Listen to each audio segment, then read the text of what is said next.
Shalom and welcome to the Hebrew of Israel channel.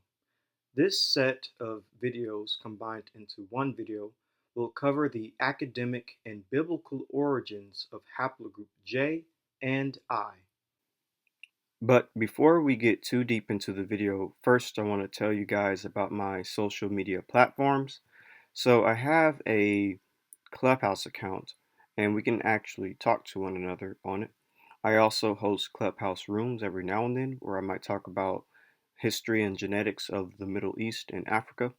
I have a Twitter page, a Facebook account, and a Facebook page, as well as a Instagram, all titled The Hebrew of Israel.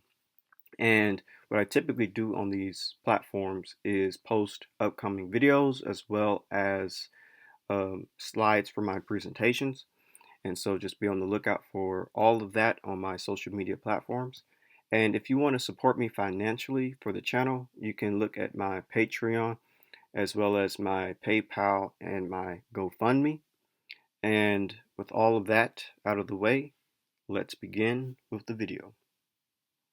What are the origins of haplogroup Ji and I? We've looked at haplogroup J extensively, but now it's time to look at the parent clade of haplogroup J, which is Y chromosome IJ. Remember, our goal is to figure out the academic and biblical origins of haplogroup J. Therefore, we need to understand where the parent of haplogroup J came from. So, haplogroup IJ is a human Y chromosome DNA haplogroup, an intermediate descendant of haplogroup IJK, formerly known as haplogroup F-L15. The intermediate descendants of IJ are haplogroup I and haplogroup J. Its sole sibling is K, which includes most of the world's male population. Both of the primary branches of haplogroup IJ, I-M170 and J-M304, are found among modern populations of the Caucasus, Anatolia, and Southwest Asia. This tends to suggest that haplogroup IJ branched from IJK in West Asia and/or the Middle East. IJ split in a typically disjunctive, almost mutually exclusive geographical pattern, with J-M304 far more common in Arabia and I-M170 far more common in Europe. The age of IJ and its subclades suggests that IJ probably entered Europe through the Balkans sometime before the last glacial maximum.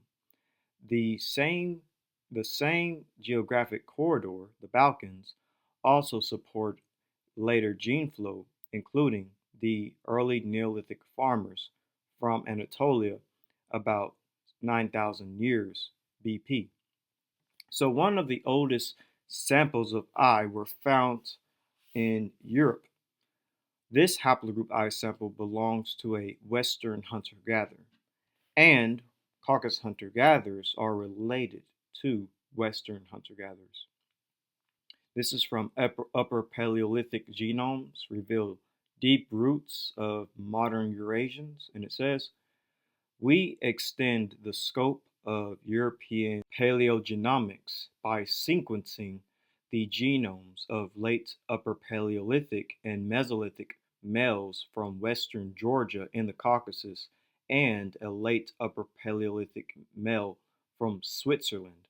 While we detect late Paleolithic Mesolithic genomic continuity in both regions, we find that Caucasus hunter-gatherers belong to a distinct ancient clade that split from Western hunter-gatherers, 45 KY, shortly after the expansion of anatomically modern humans into Europe, and from the ancestors of Neolithic farmers, 25 KYA, around the last glacial maximum.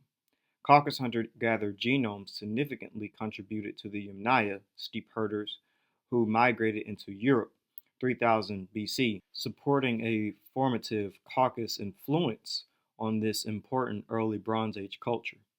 Caucasus hunter-gatherers left their imprints on modern populations from the Caucasus and also Central and South Asia, probably marking the arrival of Indo-Aryan languages. We sequenced a late Upper Paleolithic and a Mesolithic genome from western Georgia at the very eastern boundary of Europe. We term these two individuals Caucasus hunter-gatherers. To extend our overview of Western hunter-gatherers to a time depth similar to the one available for our samples from the Caucasus, we also sequenced a Western European late Upper Paleolithic genome of Berrichon from Geruti de Berrichon in Switzerland. These new genomes, together with already published data, provides us with a much improved geographic and temporal coverage of genetic diversity across Europe after the last glacial maximum. We show that Caucasus hunter-gatherer belonged to a new, distinct ancient clade that split from Western hunter-gatherer 45 KYA and from Neolithic farmer ancestors 25 KYA. This subclade represents the previously undetermined source of ancestry to the Yamnaya and contributed directly to modern populations from the Caucasus all the way to Central Asia. Western hunter-gatherer and Caucasus hunter-gatherer are the descendants of two ancient populations that appear to have persisted in Europe since the mid-Upper Paleolithic and survived the last glacial maximum separately. So basically, Caucasus hunter-gatherers and Western hunter-gatherers, in a sense, they're cousins. They're both descendant of the same population, the same type of people, as they said right here. Western hunter-gatherers and Caucasus hunter-gatherers are the descendants of two ancient populations. So this is what I was just showing. And here is another chart a bit closer showing that the relationship between Caucasus hunter-gatherer and Western hunter-gatherer and early farmers, they come from a common source. So, Caucasus hunter-gatherer contribution to subsequent populations. Now, the Bichyan-like younger Western hunter-gatherer shows strongest affinity to Northern Europeans, while contemporary Southern Caucasus populations are the closest to Caucasus hunter-gatherers, thus implying a degree of continuity in both regions stretching back at least 13,000 years to the late Upper Paleolithic. Continually in the Caucasus is supported by the mitochondrial and Y chromosomal haplogroups of Katos, mitochondrial H13C and J2A as the Y DNA respectively, and Satsburia as mitochondrial K3 and Y DNA J, which are all found at high frequencies in Georgia today. So the Y chromosomes, just going to focus on haplogroup I, but I'm just going to read what's in yellow. Both Georgian hunter-gatherer samples were assigned to haplogroup J, with Katos belonging to the subclade J2A. Bichyan belongs to Y haplogroup I2A. Haplogroup I has been found at high frequencies in Europe, but is virtually absent elsewhere. This haplogroup is suggested to have a European pre-glacial maximum origin and has been found in ancient samples with hunter-gatherer backgrounds from Central and Northern Europe. So basically, just showing you that haplogroup I and J, they're both related, both being, in a sense, brother clades, and haplogroup I is predominantly found in Northern and Central Europe when it comes to ancient samples and even modern. And so here are the samples that they're talking about. The Bichyan or Bactrian and Serbia and Katos. Here's a closer image. So this is where the I sample was, and this is where the J sample was. And this is a chart, supplementary chart showing you the samples. The one we found was in Switzerland, the Bactrian, which was Haplogroup I, as well as the other two, found all the way back in the upper Paleolithic. And again, here's just the samples, just showing you from the supplementary table, Haplogroup I, and then the two J samples. So now that we have a basic understanding of Haplogroup IJ, and we were reminded that Caucasus hunter-gatherers and Western hunter-gatherers are basically brothers. They both descend from a common ancestral population. And this matches with the Y chromosomes, with Caucasus hunter-gatherers being haplogroup J and Western hunter-gatherers being haplogroup I. But now let's shift our focus to the brother of haplogroup J, obviously, haplogroup I, because this could give us insight into the biblical origins of both haplogroup J and I. Therefore, let's break down haplogroup I from an academic understanding first. So, haplogroup I is a Y chromosome DNA haplogroup. It is a subgroup of haplogroup IJ, which we just talked about. Subclades I1 and I2 can be found in most present-day European populations, with peaks in some northern European and southeastern European countries.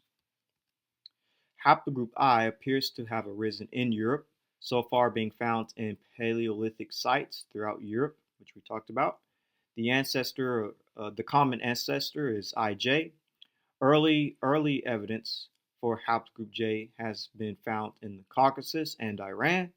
In addition, living samples of the predecessor haplogroup IJ have been found only in Iran among the Maz-Radaznuri and ethnic Persians from Fars. This may indicate that IJ originated in Southwest Asia. Haplogroup I has been found in multiple individuals belonging to the Gravitinian culture. The Gravitinians expanded westward from the far corner of Eastern Europe, likely Russia, to Central Europe. So this is from EUpedia, titled Haplogroup I1 Y-DNA. And it says Haplogroup I1 is the most common type of haplogroup I in Northern Europe. It is found mostly in Scandinavia and Finland, where it typically represents over 35% of the Y chromosomes associated with the Norse ethnicity. I1 is found in all places invaded by ancient Germanic tribes and the Vikings. After the core of ancient Germanic civilization in Scandinavia, the highest frequencies of I1 are observed in other Germanic-speaking regions such as Germany, Austria, the Low Countries, England, and the Scottish Lowlands, which all have between 10% and 20% of I1 lineages. And there's a map just showing you haplogroup I1. As you can see, it's extremely high in Scandinavia, in Northern Europe, far north of Northern Europe. And then you see it kind of almost disperses out from Scandinavia to neighboring regions in Europe, like the British Isles. And here's a bit of a closer image so you can see. Haplogroup I is the oldest major haplogroup in Europe, and in all probability, the only one that originated there.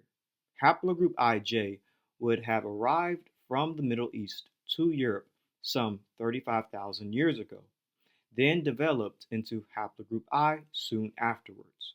Most of the late glacial and Mesolithic remains tested to date belong to haplogroup I star, which means ancestral I or one of the oldest I's, or I2. It is not yet clear in which part of Europe I1 originated. It has been speculated that I1 evolved in isolation in Scandinavia during the late Upper Paleolithic and Mesolithic periods when hunter-gatherers from southern Europe recolonized the northern half of the continent from their last glacial maximum refugia. The oldest attested evidence of post-glacial resettlement of Scandinavia dates from 11,000 BCE, with the appearance of the Astrenberg culture. However, 5 Y-DNA samples from Mesolithic Sweden dating from 5,800 to 5,000 BCE and tested by Lazarus at 2013 and Hayek at 2015 all turned out to belong to Haplogroup I2. The most likely hypothesis at present is that I1 and I2 lineages were dispersed around Europe during the Mesolithic, and that some branches prospered more than others thanks to an early adoption of agriculture upon contact with the Near Eastern farmers who were slowly making their way across the Balkans and the Mediterranean shores. Yet, distinct families would have spread in different directions and met varying successes in their expansion. It would appear that a founder effect in the northern LBK population led to a sudden explosion of I1 lineages, perhaps in parts thanks to their better knowledge of the Central European terrain and fauna, since hunting was typically practiced side by side with agriculture to, to complement the farmer's diet. I1 would later I1 would later have spread to Scandinavia from northern Germany. And so here is the LPK culture or the linear pottery culture. Uh, Basically, it's in northern Central Europe, a little bit to the east. But Scandinavian hunter gatherers would have adopted the new Neolithic lifestyle little by little, using pottery and keeping domesticated animals, sheep, cattle, pigs, and goats, to complement their traditional diet of fishing and game hunting. The cultivation of wheat, barley, and legumes was fairly limited due to the cold climate. The cold climate was was actually a barrier to the expansion of farmers from the continent. This is why Scandinavians retained a greater percentage of Mesolithic ancestry than virtually all other Europeans, apart from the Samsis, Finns, Blats, and Russians. No ancient Y-DNA from the Feldbecker culture in Scandinavia has been tested to date, but it is likely that I1 really started gathering momentum towards the end of the Funnel Becker period. So here's the Funnel Becker culture, and basically it's in Scandinavia and the northern part of Europe. So how did I1 spread around northern Europe? So how come that modern Scandinavians belong essentially to three haplogroups, I1, R1A, and R1B? That hasn't been found in Mesolithic Scandinavian samples. I1 would have been the first to penetrate into Scandinavia during the farming transition that lasted roughly from 4,200 to 2,300 BCE. It could be that the replacement of Mesolithic paternal lineages I star and I2 throughout Nordic countries, including Lapland and Finland, started with a few farmers and stock breeders that spread around Scandinavia, and through a founder effect belonged almost exclusively to I1. The alternate hypothesis is that I1 spread together with R1A-Z284 from Denmark to Sweden and Norway during the Chalcolithic and early Bronze Age with the battle axe culture. So far, the earliest evidence of I1 in Scandinavia dates from the Nordic Bronze Age, with a small sample from Sweden dating from circa 1400 BCE by Alan Toff at 2015. It is in the vast majority of farming societies, men are the ones who inherit the land and the livestock. As wild game became scarcer, especially during cold winters, farmers would have had a definite advantage for food and survival prospects. As surely happened in other parts of Europe, women from hunter-gathering families were married to wealthy farmers. After several millennia, with agricultural land and livestock always inherited by I1 lineages from father to son, I1 became the dominant lineage even through their maternal lines had become hybridized over time. So how did I1 become Germanic? From 2800 BCE, a large-scale cultural genetic upheaval hit Scandinavia, with the arrival of the Indo-Europeans from Eastern Europe who introduced the Copper Age and early Bronze Age to the region, practically without Neolithic transition. The first Indo-Europeans to reach Scandinavia were the Korditwar people from modern Russia, Belarus, and Poland, who are thought to have belonged predominantly to haplogroup R1A, with a minority of R1B and I2A. These people shared some similar mitochondrial lineages as Scandinavian I1 inhabitants, including mitochondrial DNA U2 U2E, U4, and U5, but also brought many new lineages such as H2A1, H6W, and various subclades of I, J, K, and T. The second major Indo-European migration to Scandinavia was that of haplogroup R1b-U106, the branch that is thought to have introduced Proto-Germanic languages as an offshoot of the Proto-Celto-Germanic speakers from Central Europe. R1b probably entered Scandinavia from present-day Germany as a northward expansion of the late Intesu culture, which was 2300 through 1600 BCE. The oldest known R1b sample in Scandinavia dates from the Nordic Bronze Age, circa 1400 BCE. According to the Germanic substrate hypothesis, first proposed by Sigmund Fiest in 1932, Proto-Germanic was a hybrid language mixing Indo-European R1b and to a lower extent R1a, and pre-Indo-European Mesolithic I2 and Neolithic G2A and I1 elements. This hybridization would have taken place during the Bronze Age and given birth to the first Proto-Germanic civilization, the Nordic Bronze Age, which would have been around 1700 through 500 BCE. The Germanic migrations dispersed I1 lineages to Britain, Anglo-Saxons, Belgium, Franks, Saxons, France, Franks, Visigoths, South Germany, Franks, Switzerland, Iberia, Visigoths, Vandals, Italy, Goths, Vandals, Lombards, Austria, Ostrogoths, Lombards, Ukraine, Goths, as well as around Hungary and northern Serbia.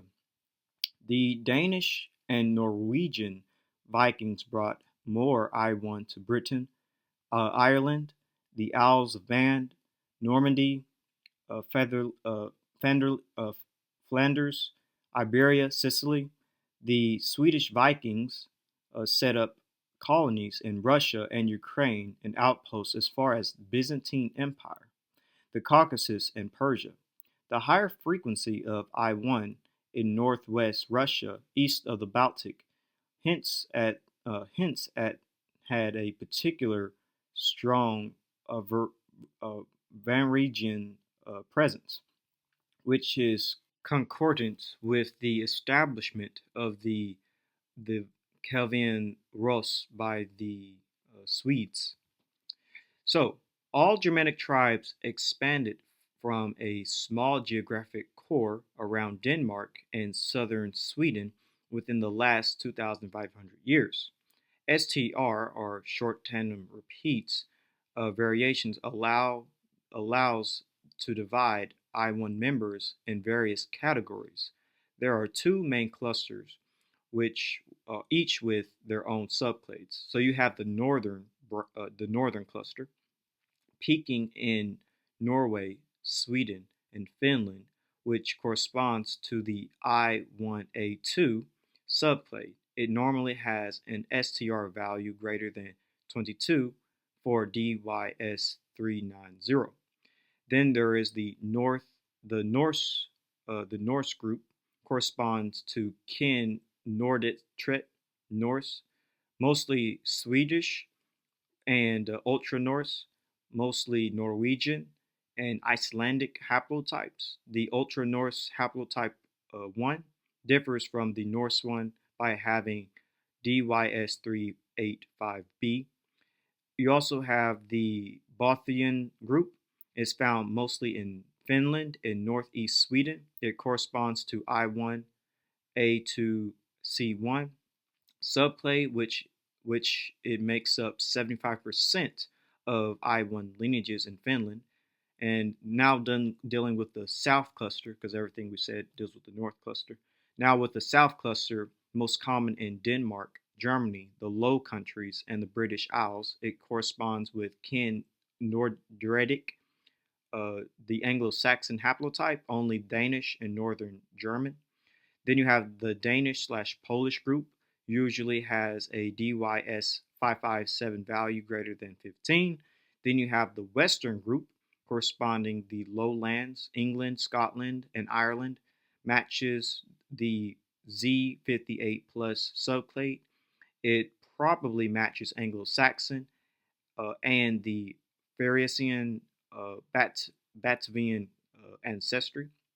There appears to be a specific Welsh subgroup defined by GATA-H4 value superior or equal to 11. This subgroup is also found in England and on the continent, but is especially common in Wales. And then you have the German group. It is the most common type of I1 in Germany, France, Italy, and Central Europe, but is also found in the British Isles and to the low extent in Scandinavia. It is defined by a DYS456 value inferior to 15. It corresponds to the Z63 plus subclade. And so here's just a map, a Y-DNA I1 tree map showing you the groups that have it and the places where you find it, such as the Nordic, which is I1A1, the West Germanic, which is I1A2, and the East Germanic, which is Gothic, which is I1A3. And here's just a map showing you of Haplogroup I-M170, basically the entire, region of the world where you find Haplogroup I. As you can see, high concentration in Switzerland and Northern Europe. You also find it in the Balkans, more to the west of the Balkans, and then you find it in certain Middle Eastern populations because Vikings were indeed in the Middle East. They had outposts there. They also sold a lot of Slavic slaves to the Ottomans as well, which is why there's outposts in Anatolia and Persia and stuff like that. So, Haplogroup I is mainly associated with Germanic and Nordic populations in Europe. Germanic and Nordic people are associated with Proto-Indo-European and Paleo or Pre-Indo-Europeans. Ancestral Germanic Nordic people would have been associated with the corded wire culture. Proto-Germanic is a reconstructed proto-language of the Germanic branch of the Indo-European languages. You also have Proto-Nordic or Norse, also called Ancient Nordic, Ancient Scandinavian, Ancient Norse, Primitive Norse, Proto-Nordic, Proto-Scandinavian, and Proto-North Germanic, was an Indo-European language spoken in Scandinavia that is thought to have evolved as a northern dialect of Proto-Germanic in the 1st centuries CE. The corded wire culture comprises a broad archaeological horizon of Europe between circa 2900 BCE through 2350 BCE, thus from the late Neolithic through the Copper Age and ending in the early Bronze Age. The corded wire culture comprises a vast area from the contact horizon between the Yamnaya culture and the corded wire culture in South Central Europe to the Rhine on the west and the Volga in the east, occupying parts of Northern Europe, Central Europe, and Eastern Europe. And here is a map of the corded wire culture where we do see very high concentrations of haplogroup I as well in Scandinavia and Northern Europe. So what would haplogroup I people look like? Again, where is haplogroup I in the world and who is it most associated with? So regions in the world that we will be looking at is Scandinavia and Northern Europeans based on the frequency, Nordic, Western Germanic, and Eastern Germanic Gothic populations when it comes to haplogroup I. So let's begin with the Proto-Nordic, ancient East Nordic variety that, the eastern corner part of the Aristro-Nordics, together with early Mediterraneans. It was widespread in prehistoric Proto-Indo-European populations of the Eurasian steppes. Physical traits: pale to fair skin, straight or wavy, usually blonde, sometimes reddish hair, with blue eyes, green eyes, or gray eyes. As you can see, there's a map showing the distribution. And then you have the Nordic type itself, depigmented, rather tall and long, with medium skulled, relatively large headed group, found in its highest frequencies in Northern Europe, started to develop during the Upper Paleolithic, when Cro-Magnons settled in Europe, reached its modern form after the influx of Indo-European migrants from the east around 5000 BCE, corded wire, which is basically everything we just talked about. And then you have the Aristro-Nordic, Eastern or East Nordic subvariety, common in coastal regions of Baltic countries, pale skin, straight, usually blonde hair with blue eyes or gray eyes. And then you have the Delaphophyllid, coarse Cro-Magnon form, Proto-Nord variety of Central and Northern Europe. Germanic migrations in antiquity dispersed it across Europe. Pale to fair skin, straight to curly blonde, sometimes red or brown hair, gray-blue or mixed eyes. And then you have the Tronerd, Northern European type, combines features of Paleo-Atlantid, Helistrid, and East Nordid. One of the main elements in the ancient Vikings. Historic Viking migrations dispersed it across several other countries of Europe, such as France, Russia, and Italy. Rosy white skin, straight or wavy, often golden blonde, sometimes red or brown hair with light eyes. And then you have the Hallstrested. Nordit proper resembles the Iron Age remains of the Austrian village of Hallestrit, most common among Swedes and South Norwegians. Germanic tribes, Goths, Vandals brought traces to Spain, Greece, North Africa, and Russia. Pinkish pale skin, straight to wavy golden blonde, sometimes red or light brown hair, and gray-blue eyes. Then you have the Anglo-Saxon, Northwest European type, similar to Trunard, but with a stronger halostrid component, was typified by the ancient Germanic tribes of Angles, Saxons, and Jutes, who conquered Britain from the fifth millennium, from the 5th century onward. Pale skin, straight to curly, often blonde, sometimes red or brown hair, with light mixed eyes. So basically, Haplogroup J is typically dealing with Germanic and Nordic looking peoples, white skin, blue eyes, and blonde hair. Haplogroup I is also found heavily in the Balkans as well. So what would Haplogroup I people in the Balkans look like?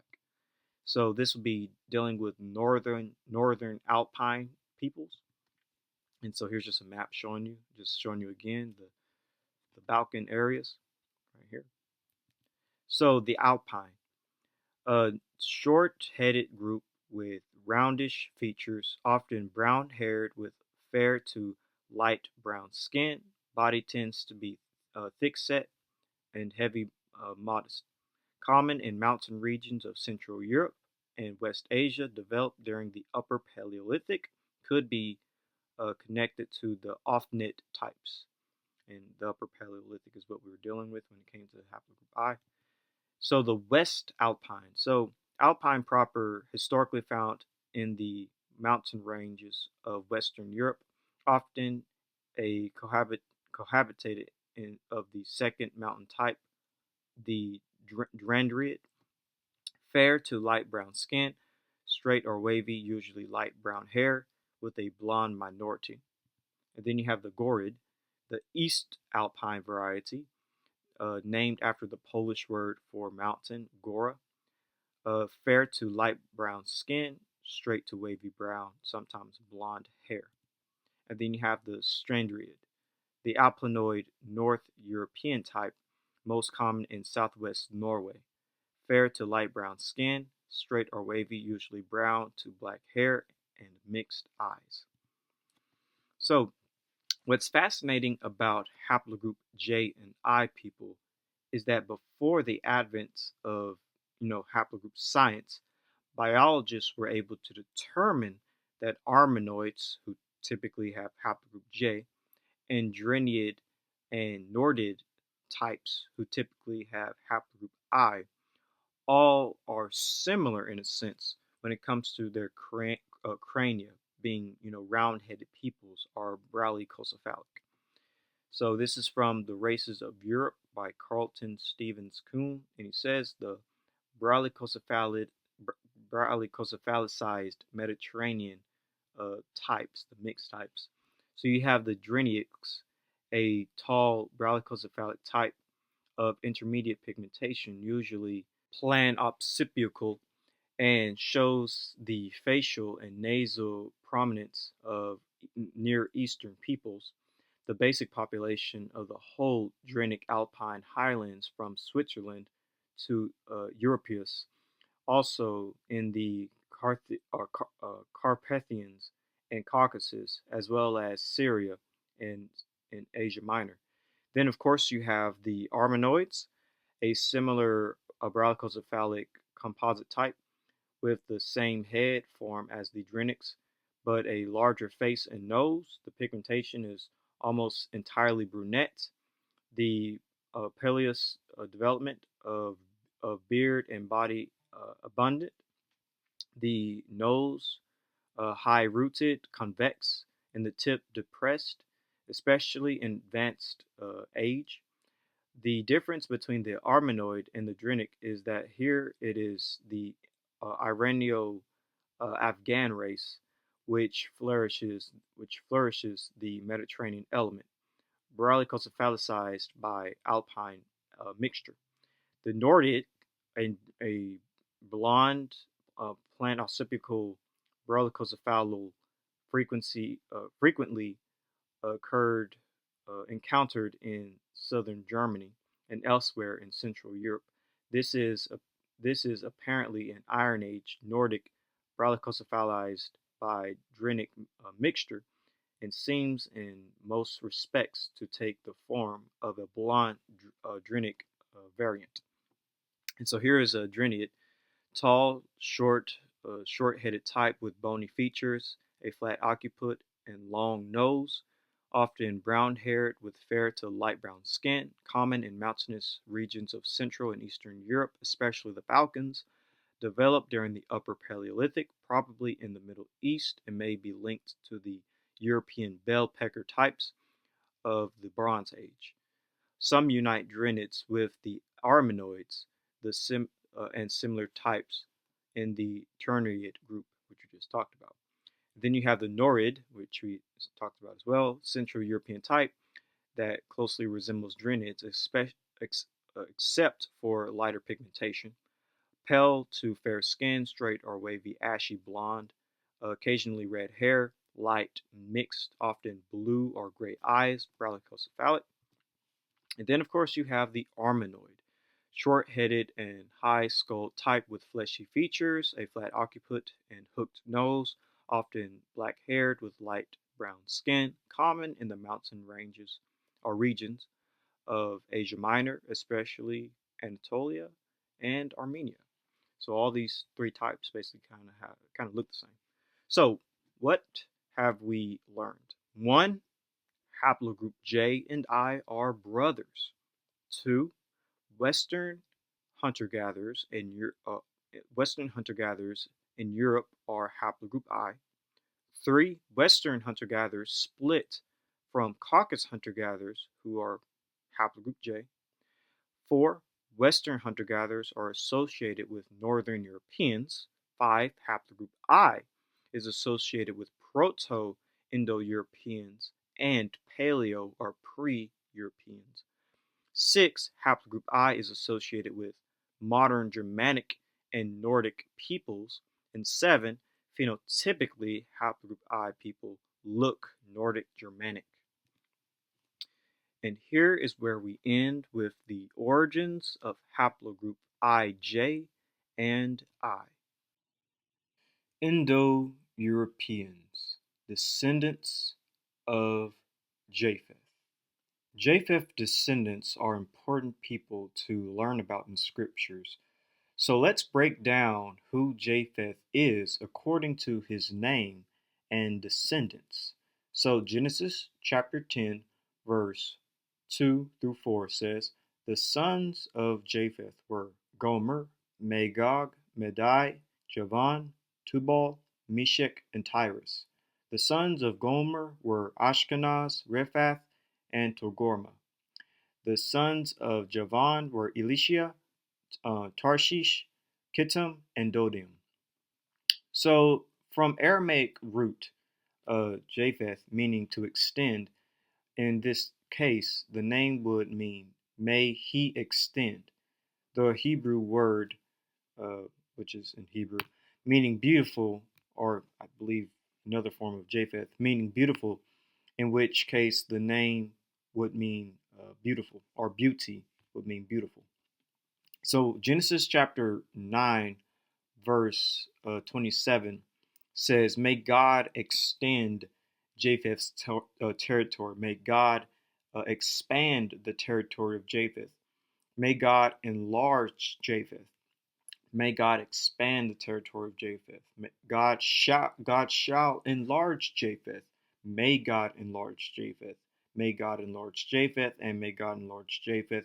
May God enlarge the land of Japheth, etc., etc. You see that Japhet right here under Strong 6601, Japhet meaning may enlarge. So that's very interesting. Or Japhet. So there's another meaning behind the name as well. His name can also mean, as you can see, number one, to be spacious, be open, be wide. But another meaning is to be simple, entice, deceive, persuaded. So Japheth name mainly means to enlarge, but it also means to deceive, like I just said. There are different ways we can interpret Japheth's name and meaning. First of all, let's look at what Japheth's descendants did. They enlarged or extended or expanded their territory. This is very interesting because when I think of this, I think of the Proto-Indo-European migration, specifically from Armenia.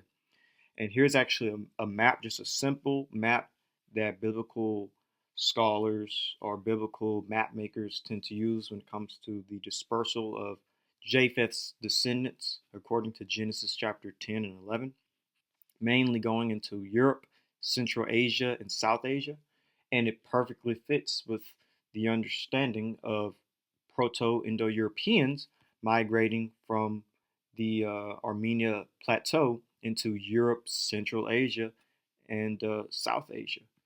So this event would have occurred during the Tower of Babel, if you believe like in a young Earth perspective.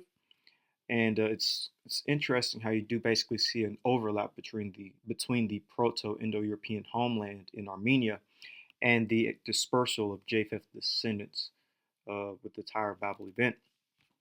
So this is why I subscribe to an Armenian origin of Proto-Indo-Europeans, whether it's an old Earth or young Earth, by the way. It seems to fit best. So we'll touch on the other meaning of Japheth's name at a different time.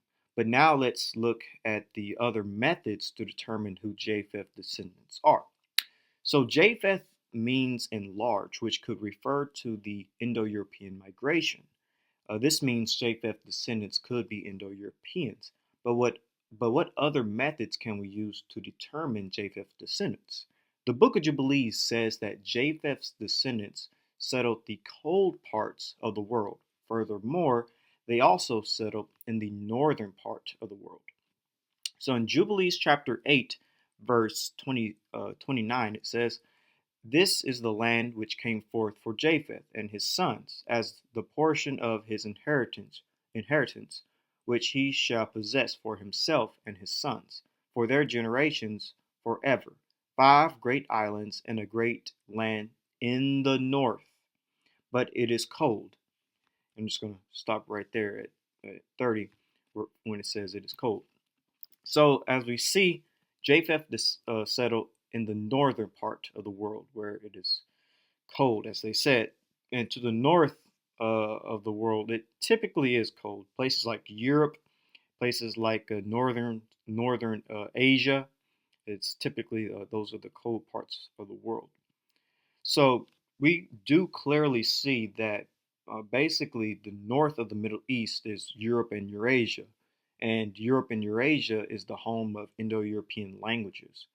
Furthermore, if the writers were only referring to the northern part of the Near East, such as Anatolia, Armenia, and Iran, these parts of the Near East had Indo-European populations as well, where Japheth's descendants would have settled. So here's just again showing you a map of the dispersal of Indo-European peoples, and it's, as the scriptures say, these peoples are to the north, and this is typically the cold parts of the world. And again, like I said, if the scriptures is only referring to the northern part of the quote unquote the Middle East, like Anatolia, the Caucasus, and Iran, this is still the territory where Japheth, would have been. And this is a territory both to this day where you do see a high concentration of Indo-European languages. Over here, you can see the language families of the Middle East. Indo-European languages are in orange, and italic, well, not italic, but Alatic languages is in green. And so we basically see that it's pretty much where the Euphrates River where these languages sort of like start to change. Most of the languages to the south of Syria and Iraq are Semitic, whereas languages to the north of Syria and Iraq are Indo-European. I think that's very interesting to see when it comes to it. So far, when it comes to my belief of Japheth, his descendants would be Indo-Europeans. But there is more that we could, look into to solidify this. Another method we could use is phenotype. Ancient writers recorded that Japheth's descendants were light-skinned. Japhethites were far lighter in complexion compared to the Shemites or the Semites and the Hamites. So this is from the Perkei de Rabbi Eleazar, and he says, he blessed Japheth and his sons, they entirely white, and he gave them for an inheritance the deserts and its fields. These are the inheritance with which he endowed them. So he's saying that Japheth is white skinned, and this is from the history of the messengers and the kings. And it says the children of Japheth settled in Safwan toward the north, kind of like what the Jubilee says. They are light skinned and very fair skinned. So he's saying light skinned, fair skinned. This is from Persian historian Tabari, and it says Japheth, whose descendants are very fair skinned and olive skinned. So saying that they're light skinned as well. This is from Ibn Abbas. He says he made the descendants of Japheth white skinned. And this is from the 13th century Christian Ibn al-Abri. And he says Japheth, the land of the reds, which is typically light skinned. So when it comes to light skinned peoples, we do see that they're mostly concentrated in Europe and Eurasia. Here's just a simple map showing the various phenotypes of Europe, from as far north as Scandinavia to as far south as Greece to as far west as the British Isles to as far east as the Ulrics. So when we look at a map, a simple map dealing with the settlements of Shem, Ham, and Japheth, we do see that when it comes to Japheth, a lot of his descendants would have been a bit lighter, being north of the Middle East, starting from Anatolia, Iran, and the Caucasus. And here's just a global map of indigenous skin tones based on UV radiation. Most peoples of the northern Eurasia and Europe are lighter skinned, which will be the territory of Japheth. And this is also where we see the most Indo-European speakers. So in large part, we see that light skin among Europeans and Eurasians. Furthermore, we know genetically that light skin comes from Caucasus hunter-gatherers, and Caucasus hunter-gatherers mixed with Eastern hunter-gatherers, creating the Yamnaya. Then the Yamnaya, or Proto-Indo-Europeans, expanded throughout Eurasia.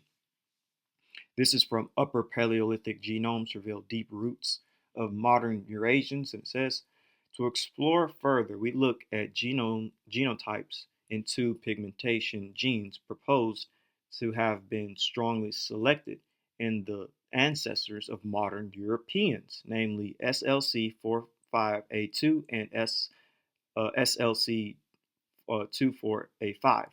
Selected SNPs in the SLC45A2 and SLC24A5 genes contribute to lightening of skin and are almost fixed in modern Europeans.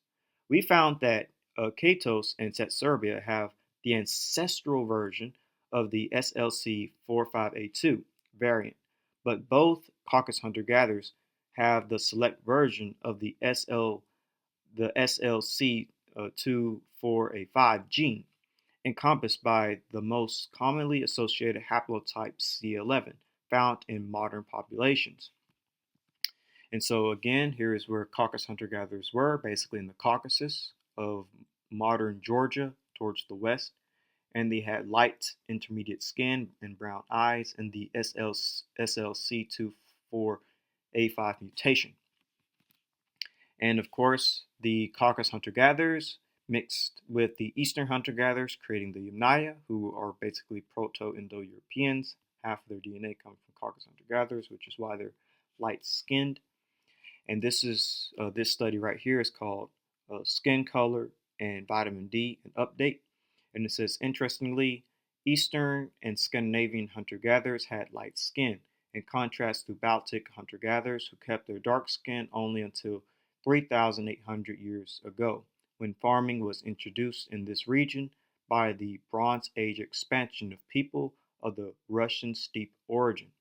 These migrants were associated with the Yamnaya culture and emerged out of a mixture between light-skinned Caucasus and hunter-gatherers and Eastern hunter-gatherers.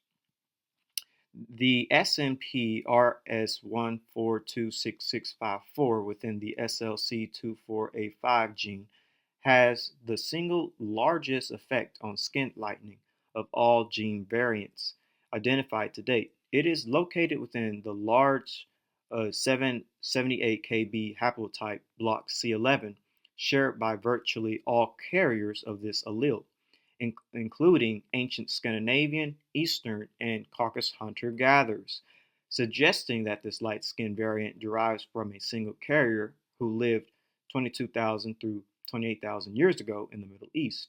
Similarly, haplotype analysis of the SNP RS16891982 of the SLC45A2 gene concluded that the skin lightening mutation occurred only once in the ancestry of Caucasians.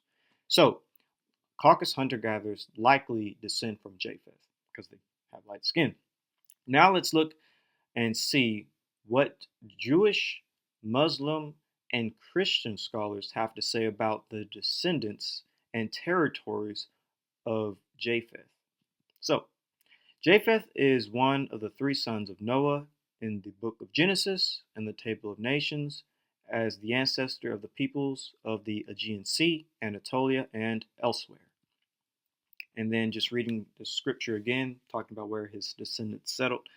It is written in the book of Genesis, the sons of Japheth, Gomer, and Magog, and Madai, and Javan, and Tubal, and Meshech, and Tyrus, and the sons of Gomer, Ashkenaz, and Riphath, and Togarmah, and the sons of Javan, Elishah, and Tarshish, Kittim, and Dodium. By these were the isles of the Gentiles divided in their lands, everyone after his tongue, after their families, and their nations. And that's from Genesis chapter 10, verse 2 through 5. So, the book of Jasher, which is a midrash from Jewish texts, it goes over, the territory and some of the semi-modern ethnic groups that descend from Japheth. And it says, so Gomer's sons were Ashkenaz, Riphath, and Togarmah. Magog's sons were Eli, Chenioth, and Lubal. Madai's sons were Akon, Zubal, Zilu, Chazni, and Lot. Javan's sons were Elishah, Tarshish, Kittim, and Dodium. Tubal's sons were Araphi, Kedesh, and Tyre. Meshech's sons were Dedan, Zaran, and Shebashni. Tarshish's sons were Benib, Gera, Luperion, and Gilak. So, and this is from Book of Jasher, chapter 7, by the way, if you want to find it. Some of the nations that various later writers, including Jerome and Eudorus of Silvi, as well as other traditional accounts, have attempted to describe the Japhites are listed below. So, people who would descend from Gomer would be Scythians, Cimmerians, Perugians, Turks without Avars and Tartars, Bulgars, Armenians, including most of the other related people in the Caucasus, Welsh, Pites, Germanic peoples, excluding northern Germanic, Teutons, Germanic peoples, and Celts. And when it comes to the descendants of Magog, it will be Scythians, Goths, Swedes, Scandinavians, Finns, Huns, Slavs, not including East Slavic, Bulgarians, and Macedonians, Magyars, Hungarians, Irish, Armenians, including most of the other related people in the Caucasus. Then under Madai would be the Mitanni, the Madani, Medes, more generally Persians or even their relatives. Under Javan would be the Ionians, Greeks, Tarshishians, and ancient Grecians. Tubal would be the Tubali, the Sarcians, Irish, Georgians, including most of other related people in the Caucasus, Illyrians, Italics, not including Latin, who are of Etruscan origin, Iberians, Basques, And then under Meshech will be Eastern Slavs, including Russians, Peruvians, possibly the Mushki, the Mushkati, Georgians, Armenians, Eleusinians, and Irish. And then under Tyrus would be Thracians, Utrusians, Romans, and Romanians. And again, this is from Jerome and Eudorus. So when it comes to Japheth in Hebrew, Yaphet or Yaphet may be a transliteration of the Greek Epithetios, the ancestor of the Hellenistic peoples. His name, his sons and grandsons associate him with the geographic area of the Eastern Mediterranean and Asia Minor, Ionia slash Javan, the Rhodes slash Rhodonium, Cyprus slash Kittim, and other parts of the region of Greece and Asia Minor. The point of the blessing of Japheth seems to be that Japheth, a Greek descended people, which is fairly interesting. In the same vein, Georgian nationalist histories associated Japheth's sons with certain ancient tribes of the Caucasus area, called Tubals or Tabals, Tabari in Greek, and Meshech, Mushkes, and Mushkai in Greek, who they claim represented ancient pre-Indo-European and non-Semitic, possibly Proto-Iberian tribes of Asia Minor of the 3rd through 1st millennium BC. In Smith's Bible Dictionary, Japheth, enlargement, Isles of the Gentiles, i.e. the coast island of the Mediterranean Sea in Europe and Asia Minor, whence they spread northward over the whole continent of Europe and a considerable portion of Asia. ATS Bible Dictionary says Japheth, enlargement. He was perhaps the Epitos, whom Greek legends represent as the predecessor or progenitor of the Greek race. The Easton's Bible Dictionary says, wide spreading, God shall enlarge Japheth. He was the progenitor of many tribes inhabiting the east of Europe and the north of Asia. Then the Catholic Dictionary says Japheth was the father of Gomer, Magog, Javan, Tubal, and Meshech. Their descendants were largely Indo-European peoples who lived in the Black Sea region. And this is from the International Standard Bible Encyclopedia. Japheth, this name in Genesis 9, chapter 9, verse 27, seems to be explained by phrases may God make wide.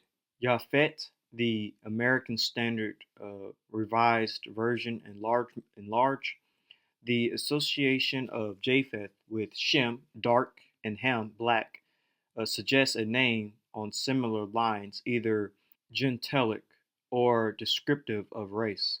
Japheth has therefore been explained by meaning fair from Japheth, the non-Semitic and non-Hamitic races known to the Jews being more or less white-skinned. The intermediate descendants of Japheth were 7 in number and are represented by the nations designated Gomer, Magog, Madai, Javan, Tubal, Meshech, and Tyrus, or roughly the Armenians, Lydians, Medes, Greeks, Tiberians, and Moschkians, the last Tyrus remaining still obscure. The sons of Gomer, Ashkenaz, Riphath, and Togarmah were all settled in the West Asian tract, while the sons of Javan, Elisha, Tyrish, Kittim, and Dodium or Rhodium, occupied the Mediterranean coast and the adjacent islands. The blessing pronounced upon Japheth by his father carried with it the idea that his descendants would be greatly multiplied, enlarged in the future. The table of nations recorded in Genesis 10 indicates that Japheth became the father of a wide-ranging family of peoples whose home lay to the north and most west of Palestine. In fact, 14 nations of Japhethites are listed in Genesis 10. The area of their occupation ranged all the way from the smelting plants of Tarshish, Spain, on the west of the Caspian Sea. On the east, this included what is now the steppes of South Russia, much of Asia Minor, and the islands of the Mediterranean and the coast of southern Europe. Japheth is said to be the father of Gomer, Magog, Madai, Javan, Tubal, Meshech, and Tyrus. Genesis chapter 10, verse 2, 1, in Chronicles chapter 1, 4, verse 4. These are the progenitors of the Indo-European Caucasian family of nations. The descendants of Gomer seem to be the Gramani of the Assyrian Chronicles, but known to the Greeks as Cimmerians. The sons of Javan are the Greeks, i.e., the Ionians of Homer, and especially the Ionians who lived along the coast of Western Asia Minor and the islands of the Aegean. So this is from Amazing Bible Timeline with World History. Japheth, son of Noah, and it says Japheth is usually thought of as the father of the Europeans and the father of the Japhetic race, equating the Japhetic nation to Europeans. He is known to be the ancestor of all Indo-European nations. The majority of his descendants are situated in the northwestern regions like Anatolia and Aegean. After what happened to the Tower of Babel, the Japhetic race went to the east of Europe and north of Asia to propagate. The Bible phrases that states they migrated to the Isles of the Gentiles is generally thought to be the Greek Isles, but some consider that refers to the islands of Asia and the Pacific Islands. His sons and their people started to multiply in the mountains of Tartarus and Armenius. Then they dwelt to the lands of presently known as the Mediterranean, Russia, Asia, and the Americas. Early Greeks have their deity Epitos or Epitas, the son of heaven and earth, and the father of many nations, whereas India worshipped Prajapati, the sun and perceived lord of creation. And later on, the Greeks have Jupiter, then Jupiter, while the Saxons have their Scaph. All of these are different versions of the Japheth's name. The ancient Irish, Celts, and Britons also outlined their royal house as royal houses from Japheth. So Japheth, this is from Insight on the Scriptures, Volume 1. Historically, Japheth was the progenitor of the Aryan or Indo-European, Indo-Germanic branch of the human family. They appear to have spread from the Caucasus eastward into Central Asia and westward through Asia Minor to the islands and coastlands of Europe and perhaps all the way to Spain. And this is from What About Extra Biblical Table of Nations and Genealogies that go back to Noah. Anglo-Saxon chronologies feature 6 royal houses that go back to Noah.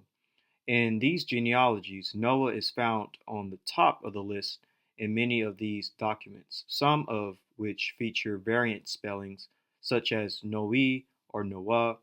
One historian described a relationship between the ancient name of Scaph or Skeph and the biblical Japheth. This relationship seems reasonable, as Japheth has traditionally been seen as the ancestor of the European nations. Some of the European genealogies researched have a variant of Skeph or Scaph, with the exception of Irish genealogies, which still use the name Japheth. Neminus, an 18th century Welsh monk living in Paleolithic, developed a table of genealogies of the lineage of many of the European people groups from Noah's name: Japheth, Gauls, Goths, Bavarians, Saxons, and Romans. So here's the genealogy that was created by Neminus. And here are the various sons of Japheth. And some of these genealogies go into modern day ethnic groups like Scythians and Goths and Iberians and Spanish and Italians and Franks and Romans and Britons and Saxons and so Lombards. So it's very interesting how they sort of like kept their genealogy. And here's another table showing that the different people, the Rhodium, which will soon be Romans, and over here you have Franks, or the French. It's kind of interesting. So this is Josephus and Genesis chapter 10, and it reads, Gomer, the Gals, but were then called Gomerites. Then you have Magogites, but who are by the Greeks called Scythians. Then Madai, from Madai came the Midian, who are called Medes by the Greeks. Then you have Javan, Ionia, and all the Greeks are derived. Then you have Tubal, founded the Tubalites, who are now called Ibris, and the Mushki, who were founded the Moshk, now the Cappadonians. Then you have Thrace, or Thracia, also called those whom he ruled over Thracians, but the Greeks changed the name to Thracia. And then you have Ashkenaz, the Ashkenazians, German, Rifaf, called the Raphians, Togorma were the Pergians, Elysia, now they are the Ionians, Tarshish to the Tarshishians for so Sicily, and then you have Kittim, possessed the island of Kithima. It is now called Cyprus. And so this is from creation.com, the 16 grandsons of Noah. And it says, the first of Noah's grandsons mentioned is Gomer. Ezekiel locates the early descendants of Gomer along with Togarma, a son of Gomer, in the north quarters. Ezekiel chapter 38, verse 6. In modern Turkey is an area which in New Testament times was called Galatia. The Jewish historian Flavius Josephus records that the people who were called the Galatians or Gauls in his day, circa 93 AD, were previously called Gomerites. They migrated westward to what are now called France and Spain. For many centuries, France was called Gaul, after the descendant of Gomer. Northwest Spain is called Galatia to this day. Some of the Gomerites migrated further to what is now called Wales. The Welsh historian Davis records a traditional Welsh belief that the descendants of Gomer landed on the Isles of Britain from France about 300 years after the flood. He also recorded that the Welsh language is called Gomereg, after their ancestor Gomer. Other members of their clan settled along the way, including in Armenia. The sons of Gomer were Ashkenaz and Riphath and Togarma, Genesis chapter 10, verse 3. Encyclopedia Britannica says that the Armenians traditionally claim to be the descendants from Togarma and Ashkenaz. Ancient Armenia reached into Turkey. The name Turkey probably comes from Togarma. Others of them migrated to Germany. Ashkenaz is the Hebrew word for Germany. The next grandson mentioned is Magog. According to Ezekiel, Magog lived in the north parts. Ezekiel chapter 38, verse 15, and chapter 39, verse 2. Josephus recorded that those who he called Magogites, the Greeks called Scythians.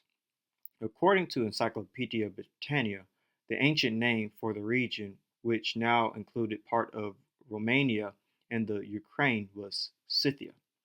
The next grandson is Madai. Madai is the ancestor of all modern-day Iranians. Josephus says that the descendants of Madai were called Medes by the Greeks. Every time the Medes were mentioned in the Old Testament, the word used is the Hebrew word Madai, after the time of Cyrus. The Medes are always, with one exception, mentioned along with the Persians. They became one kingdom with one law, the law of the Medes and the Persians. Daniel chapter 6, verse 8, 12, and 15. Later, they were simply called Persians. Since 1935, they have called their country Iran. The Medes also settled India. The name of the next grandson, Javan, is the Hebrew word for Greece. Grecia, or Grecians, appears 5 times in the Old Testament and is always the Hebrew word Javan. Daniel refers to the king of Grecia, Daniel chapter 8, verse 21, literally the king of Javan.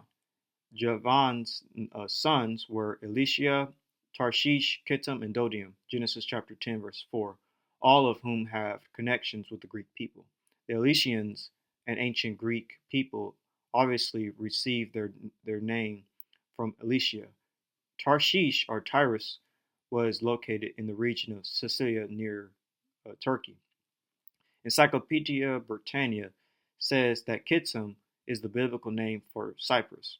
The people who initially settled around the area of Troy worshiped Jupiter under the name of Jupiter Dodianus, possibly a reference to the fourth son of Javan, with Jupiter a derivative of Japheth.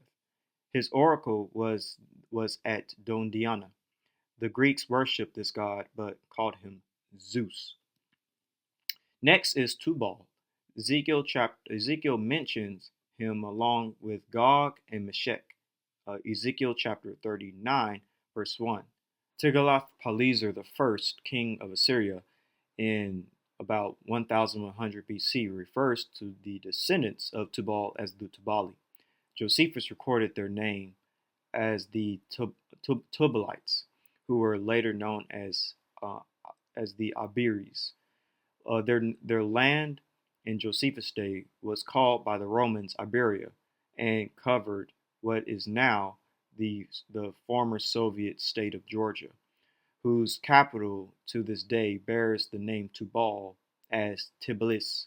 From here, having crossed the Caucasus Mountains, these people migrated due northeast, giving their tribal name to the river Tubol, and hence to the famous city of Tobolsky. Meshech, the name of the next grandson, is the ancient name for Moscow. Moscow is both the capital of Russia and the region that surrounded the city. To this day, one section, the Mashkaria lowland, still carries the name Meshech, virtually unchanged by the ages. According to Josephus, the descendants of grandson Tyrus were called the Tyresians. The Greeks changed the name to Thracians.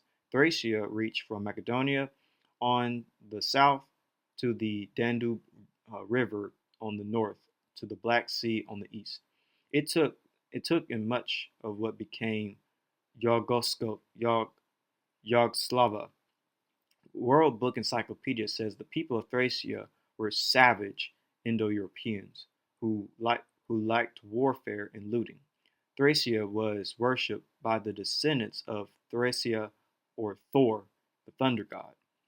So this is from Mercer Dictionary of the Bible, and it says Japheth, may God enlargeth, was one of the sons of Noah.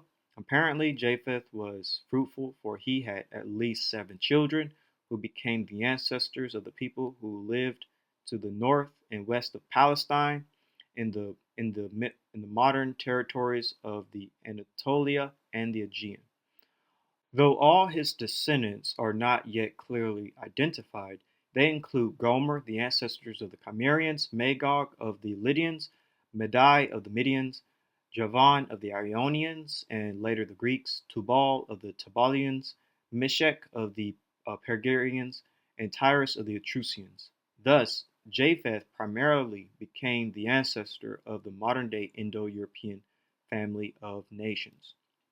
This is from the Raven, the Dove, and the Owl of Minvara.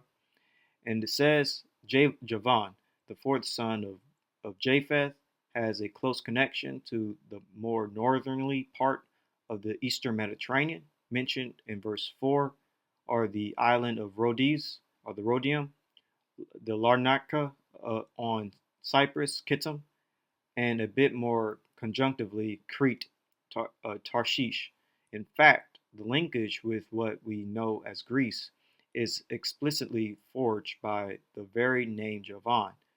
Visibly, it is a version of Ionia. The point towards which I am working concerns not Javan, but Japheth, Hellenistic in origin too.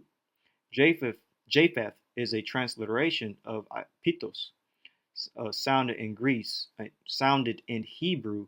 Japheth is Yaphet.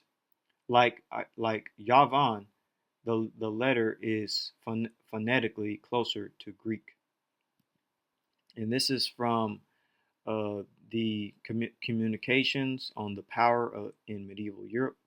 And it says, Europe was Japheth's share, and his numerous offspring and their descendants in turn were the ancestors of all the greater European peoples, Franks, Latins, Almans, and Britons, to name but some. So, let's put everything together that we learned so far. 1. Japheth name means to extend. This could refer to migration. 2. The biggest migration in ancient human history was the Proto-Indo-European migration, specifically into Europe. 3. Proto-Indo-Europeans expanded from Armenia. 4. Japheth, according to the Book of Jubilees, settled in the cold and the north. 5.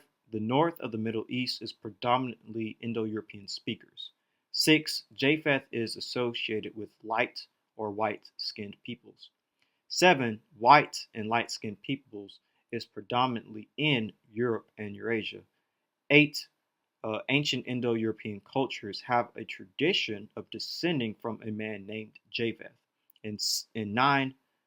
Jewish, Muslim, and Christian scholars all seem to agree that Japheth is the father of Indo-Europeans and Eurasians. So again, just showing you the migration of Japheth descendants to the north, to the cold parts of the world, to Europe and Eurasia and Central Asia. And it fits with the migration of Proto-Indo-Europeans to the exact same locations through the exact same migration patterns, starting in Anatolia to Europe, Central Asia, and South Asia. And again, this is where the coldest parts of the world typically are, because it's further away from the equator, where it tends to be hotter. And this is the territory where Japheth would be north of the Middle East, in Anatolia, the Caucasus, and Iran. And this is where we see Indo-European speakers, both anciently and even to this day. The Middle East still has Indo-European speakers. It's not all just Semitic. And here's a map just displaying the Indo-European family of nations and peoples that are pretty much, again, north of the Middle East, in the colder parts of the world, where Japheth descendants settled. And this is also where we see the lightest skin tones of people in the world, because they're furthest away from the equator. And here's just the various phenotypes that people of Japheth descendants would have, ranging from the light blonde hair to the dark black hair with blue eyes to dark eyes to brown eyes. And this concludes, Indo-Europeans, the descendants of Japheth. Haplogroup J is Japheth. We're going to quickly summarize Japheth's descendants and who they are. Let's put everything together that we learned so far. Number 1, Japheth's name means to extend. This could refer to migration. 2, the biggest migration in ancient human history was the Proto-Indo-European migration. 3, the Proto-Indo-European migration was likely beginning in the Armenia Plateau region. 4, Japheth, according to the Book of Jubilees, settled in the cold and the north. The north of the Middle East is predominantly Indo-European speakers. And 6, Japheth is associated with white or light-skinned peoples. And 7, white and light-skinned peoples is predominantly in Europe and Eurasia. And 8, ancient Indo-European cultures have a tradition of Japheth's descendant of Japheth of descending from a man named Japheth. And 9, Jews, Muslims, and Christian scholars all seem to agree that Japheth is the father of Europeans and Eurasians. So Genesis chapter 9, verse 27, basically no matter what version of the scriptures you read, it basically says, may God extend Japheth's territory, may God expand the territory of Japheth, may God enlarge Japheth, may God expand the territory of Japheth, and may God God shall enlarge Japheth, may God enlarge Japheth. Basically talking about Japheth's descendants expanding, enlarging, extending, things of that nature, which could obviously refer to migration. Japheth's descendants would have left from the Middle East, going into Europe, Central Asia, and South Asia. And this kind of fits with the migration of Proto-Indo-Europeans from the Armenian Plateau. Dr. David Reach, professor in the Department of Genetics at the Harvard Medical School, breaks this down beautifully. Although I'm not saying that he believes in the scriptures, but what he says does match scriptures perfectly. Ancient DNA available from this time in Anatolia shows no evidence of steep ancestry similar to that in the Yamnaya. This suggests to me that the most likely location of the population that first spoke an Indo-European language was south of the Caucasus Mountains, perhaps in modern-day Iran or Armenia. Because ancient DNA from people who lived there matches what we would expect for a source population, both for the Yamnaya and for ancient Anatolians.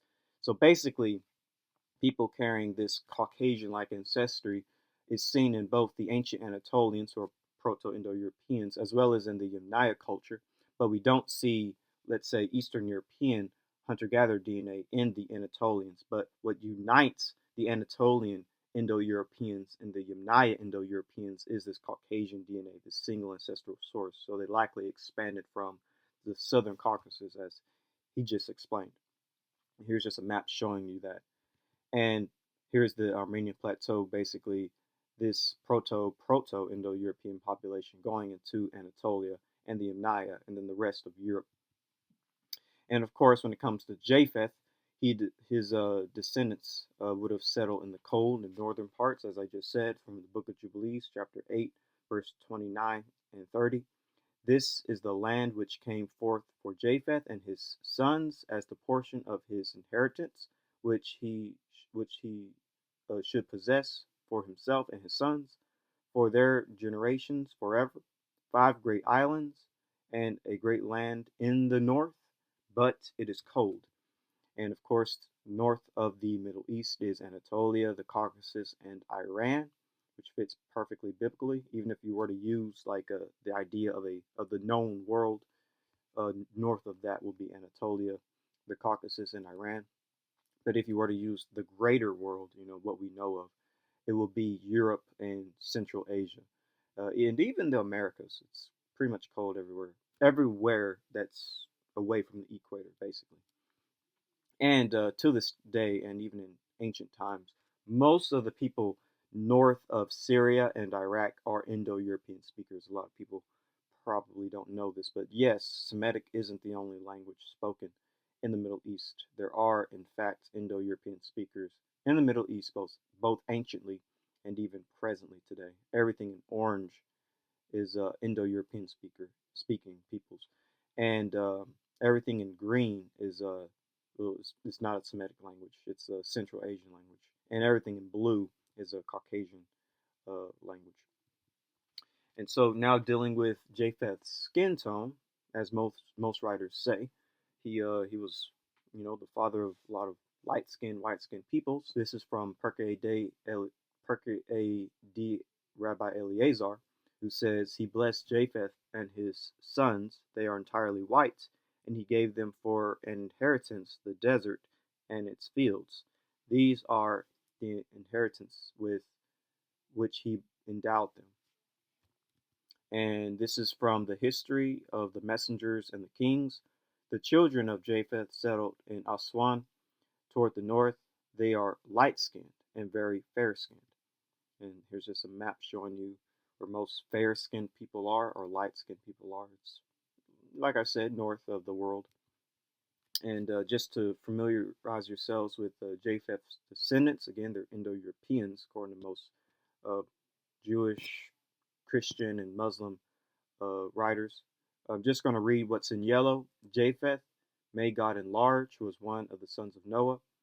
Apparently, Japheth was fruitful, for he had at least 7 children who became the ancestors of the people who lived to the north and west of Palestine in the modern territory of the Anatolian and the Aegean. Thus, Japheth primarily became the ancestor of the modern-day Indo-European family of nations. And just giving you some more information on that. Historically, Japheth was the progenitor of the Aryan or Indo-European Indo-Germanic branch of the human family.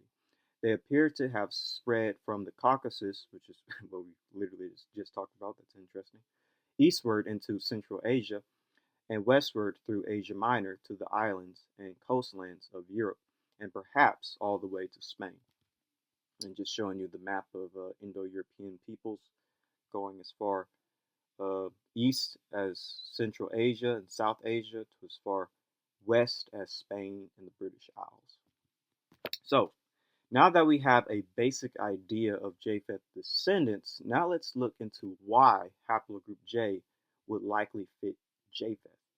It is believed that Japheth and his descendants were light or white-skinned. From a genetic point of view, light skin comes from Caucasus hunter-gatherers, and Caucasus hunter-gatherers carried haplogroup J.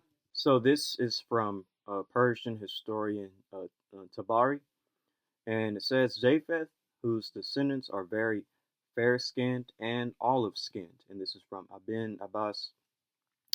He made the descendants of Japheth white-skinned.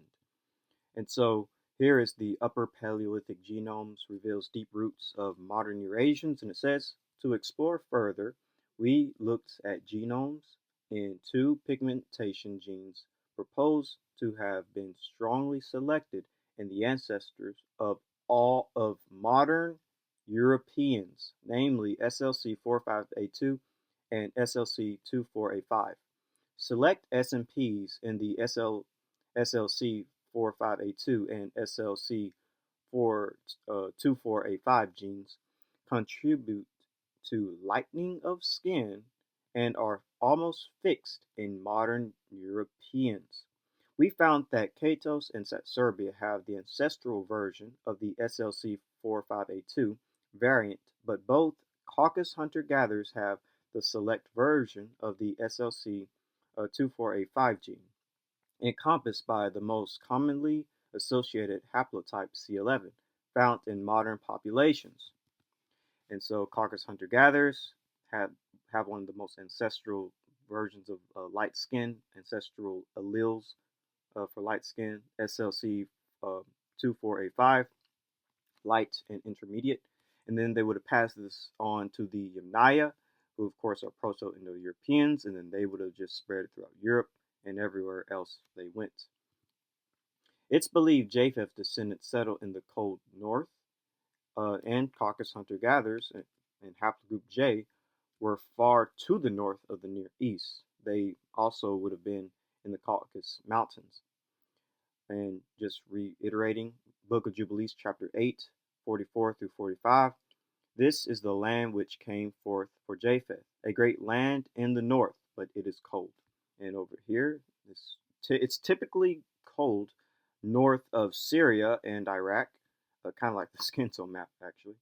Anatolia and southern Caucasus and Iran, it's like I said, it's just typically kind of cold in that part of the world. And this is where haplogroup J sort of thrived. J seen mostly in Anatolia and Europe in the Upper Paleolithic time frame, and Anatolia, Caucasus, and the Zagros, Iran, where it is typically cold, as we just saw. And this is typically Japheth's territory to most Jewish, Christian, and Muslim writers. Everything sort of fits with the cold in the north, Haplogroup J, and the territory of Japheth. And of course, the Satsserbia man, or the Caucasus hunter-gatherer samples we found was in western Georgia in the north, in the far north, belonging to the J1. So, Upper Paleolithic genomes reveal deep roots of modern Eurasians. Both Georgian hunter-gatherer samples are associated to, are assigned to haplogroup J, with Katos belonging to the subhaplogroup J2A. In a study exploring J haplogroups in 445 individuals from Eurasia, J2A was found at highest frequency in Georgia and Iraq. It is intriguing that both the mitochondrial and Y chromosome haplogroups for our ancient Georgian samples have been associated with the Neolithicization of Europe. Very interesting. This tentatively suggests a genetic link between Georgian hunter-gatherers and early European migrants from the Near East, kind of like Japheth descendants who would have expanded from the Middle East to Europe. Anyways, origins and diffusion of human Y chromosome haplogroup J1-M267. Our Bayesian continuous phylogenetic analysis suggests a origin of haplogroup J1-M267 in West Asia, confirming previous assumptions. Most of the deeply diverged lineages belong to the population from the northern latitudes of the region. Interesting, to the north. In line with the finding of the late Pleistocene hunter-gatherer from the South Caucasus, our analysis provides better statistical confidence for the origin of haplogroup J1-M267 in the area encompassing the Caucasus, the Armenian highland, and the Zagros Mountains. It's believed Japheth name means to extend. This expansion of Japheth likely refers to the Indo-European migration. This migration likely took place in Armenia. If this is the case, then haplogroup J was high in that part of the world, like we just read. Japheth descendants expanding from the Middle East to Europe, and Indo-Europeans expanding from the Middle East into Europe, from Armenia specifically. And this fits with what David Reich has said in his 2018 publication, Who We Are and How We Got Here. The most likely location of the population that first spoke an Indo-European language was south of the Caucasus, south of the Caucasus Mountains, perhaps in present-day Iran or Armenia, because ancient DNA from people who live there matches what we would expect for a source population both for the Yamnaya and the ancient Anatolians. And again, reading from Origins and Diffusion of Human Y Chromosome Haplogroup J1-M267, around the time of the Neolithic demographic transition, the genome-wide ancestry of West Asian populations was geographically structured into three groups. Among them, haplogroup J-M304 is found in the Caucasus/Iranian and Anatolian hunter-gatherers and farmers. And this is from Chenun Cho Wang, excuse me for that mispronunciation. In his 2018 study, The Genetic Prehistory of the Greater Caucasus, and it says the insight that the Caucasus Mountains served not only as a corridor for the spread of Caucasus hunter-gatherer/Neolithic Iranian ancestry, but also for later gene flow from the Caucasus also has a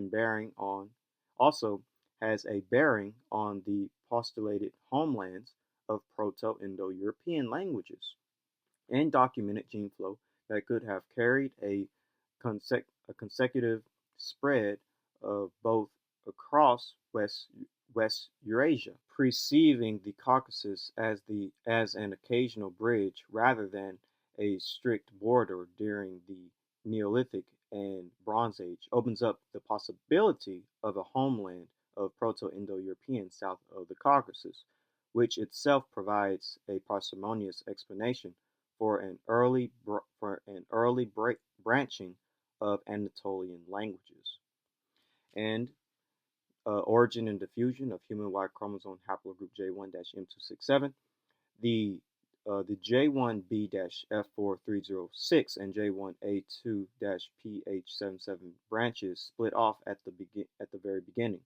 These are rare lineages distributed mostly among ancient and modern populations from the Caucasus, the Armenian highland, Iran, and Pakistan.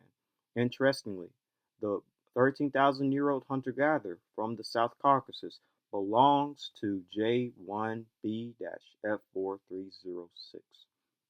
Again, haplogroup J is extremely abundant around the homeland of Proto-Indo-Europeans, and literally the Caucasus hunter-gatherers were J markers. So the Armenian Plateau hypothesis gains in plausibility since the Yamnaya apparently partly descended from a Near Eastern population which resembles present-day Armenians. Yet Hayek and his team also state that the question of what language were spoken by the Eastern European hunter-gatherers in the southern Armenian-like ancestral population remains open. That was from Wolfgang Hayek in his 2015 study, Massive Migration from the Steppe is a source for Indo-European languages in Europe. And again, origin and diffusion of human Y chromosome haplogroup J1-M267. The J1A1B-Z18375 branch has a geographic distribution subsequently overlapping with that of the J1B-F4306 and J1A2-PH77 branches. The J1A1B-Z18375 branch is found overwhelmingly among ancient and modern populations from the Caucasus, the Armenian highland, Iran, and Anatolia. This branch constitutes the aforementioned peak of haplogroup J1-M267 frequency in the northeast Caucasus. Haplogroup J1-M267 were found among populations living in the Caucasus and neighboring regions. So, perhaps one of the most important and interesting aspects about Proto-Indo-Europeans of the Yamnaya culture is that they derive half of their ancestry from Caucasus hunter-gatherers, and of course, Caucasus hunter-gatherers carried haplogroup J. The Proto-Indo-Europeans, i.e. the Yamnaya people, and the related cultures seem to have been a mix from Eastern hunter-gatherers and a people related to the Near East, either Caucasus hunter-gatherers or Iranian Chalcolithic people with a Caucasian hunter-gatherer component. Each of those two populations contributed about half the Yamnaya DNA. According to Jones at 2015, Caucasus hunter-gatherers' genomes significantly contributed to the Yamnaya steppe herders who migrated into Europe 3000 BCE, supporting a formative Caucasus influence on this important early Bronze Age culture. Caucasus hunter-gatherer left their imprint on modern populations from the Caucasus and also Central and South Asia, possibly marking the arrival of Indo-Aryan languages. Our analysis shows that the ancient population of the Chalcolithic Iran, Chalcolithic Armenia, Bronze Age Armenia, and Chalcolithic Anatolia were all composed of the same ancestral components. That was from Lizard's 2016 study, Genomic Insight into the Origin of Farming in the Ancient Near East. And so, this is, like I said, probably the best example to prove that J is likely from Japheth, because half of the Caucasus hunter-gatherer DNA is in the Yamnaya Proto-Indo-Europeans. Caucasus hunter-gatherers literally made Proto-Indo-Europeans. Caucasus hunter-gatherers and Eastern hunter-gatherers. So that's just what some people might call a bombshell. So we also see that haplogroup J was definitely part of the expansion of Indo-Europeans as well. This is from How Eurasia Was Born. While early Indo-Europeans who originally crossed from Anatolia in the Bronze Age were most likely represented by various J2 subclades, genetic data suggests that as soon as they reached Central Europe, they assimilated large masses of the native population, and from then on, the rest of their expansion were characterized by more recently formed subclades of the haplogroup characteristic to the native populations.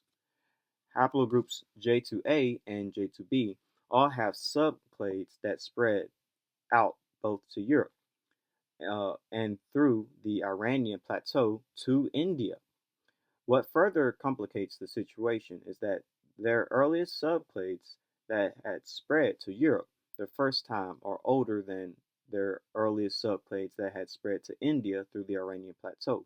Both of these haplogroups at the same time have subclades widespread in Syria and Palestine, in Syria and Mesopotamia. But most of these subclades that are younger than their subclades that had first spread to Europe. These suggest a starting location of these subclades somewhere around Anatolia, since had their starting location been in Syria or Mesopotamia. Then the latter regions should be abundant in ancient subclades of these haplogroups predating their first spread to Europe.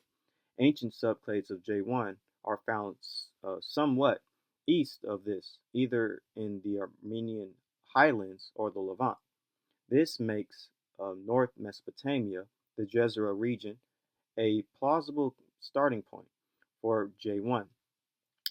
As subclades of J1 also migrated to Iran and India, and the estimated age of the most recent common ancestors of these subclades often coincide with subclades of J2 that apparently participated in eastward migrations, indicating that such coinciding timings signal migrations where both J1 and J2 participated, as many of these J2 subclades also had some of their own subclades apparently migrating to Europe at the same time. This is a further sign that their location of origins had to be west of the point of origin of J1. While having these subclades of J2 starting from Anatolia would have met those J1 and J2 subclades with coinciding ages simply carried eastward to Iran and Mesopotamia as part of the very same migrations, a much more plausible scenario further supporting both J2A and J2B having started to spread out from Anatolia, and J1 east of them in Syria and the Armenian highlands.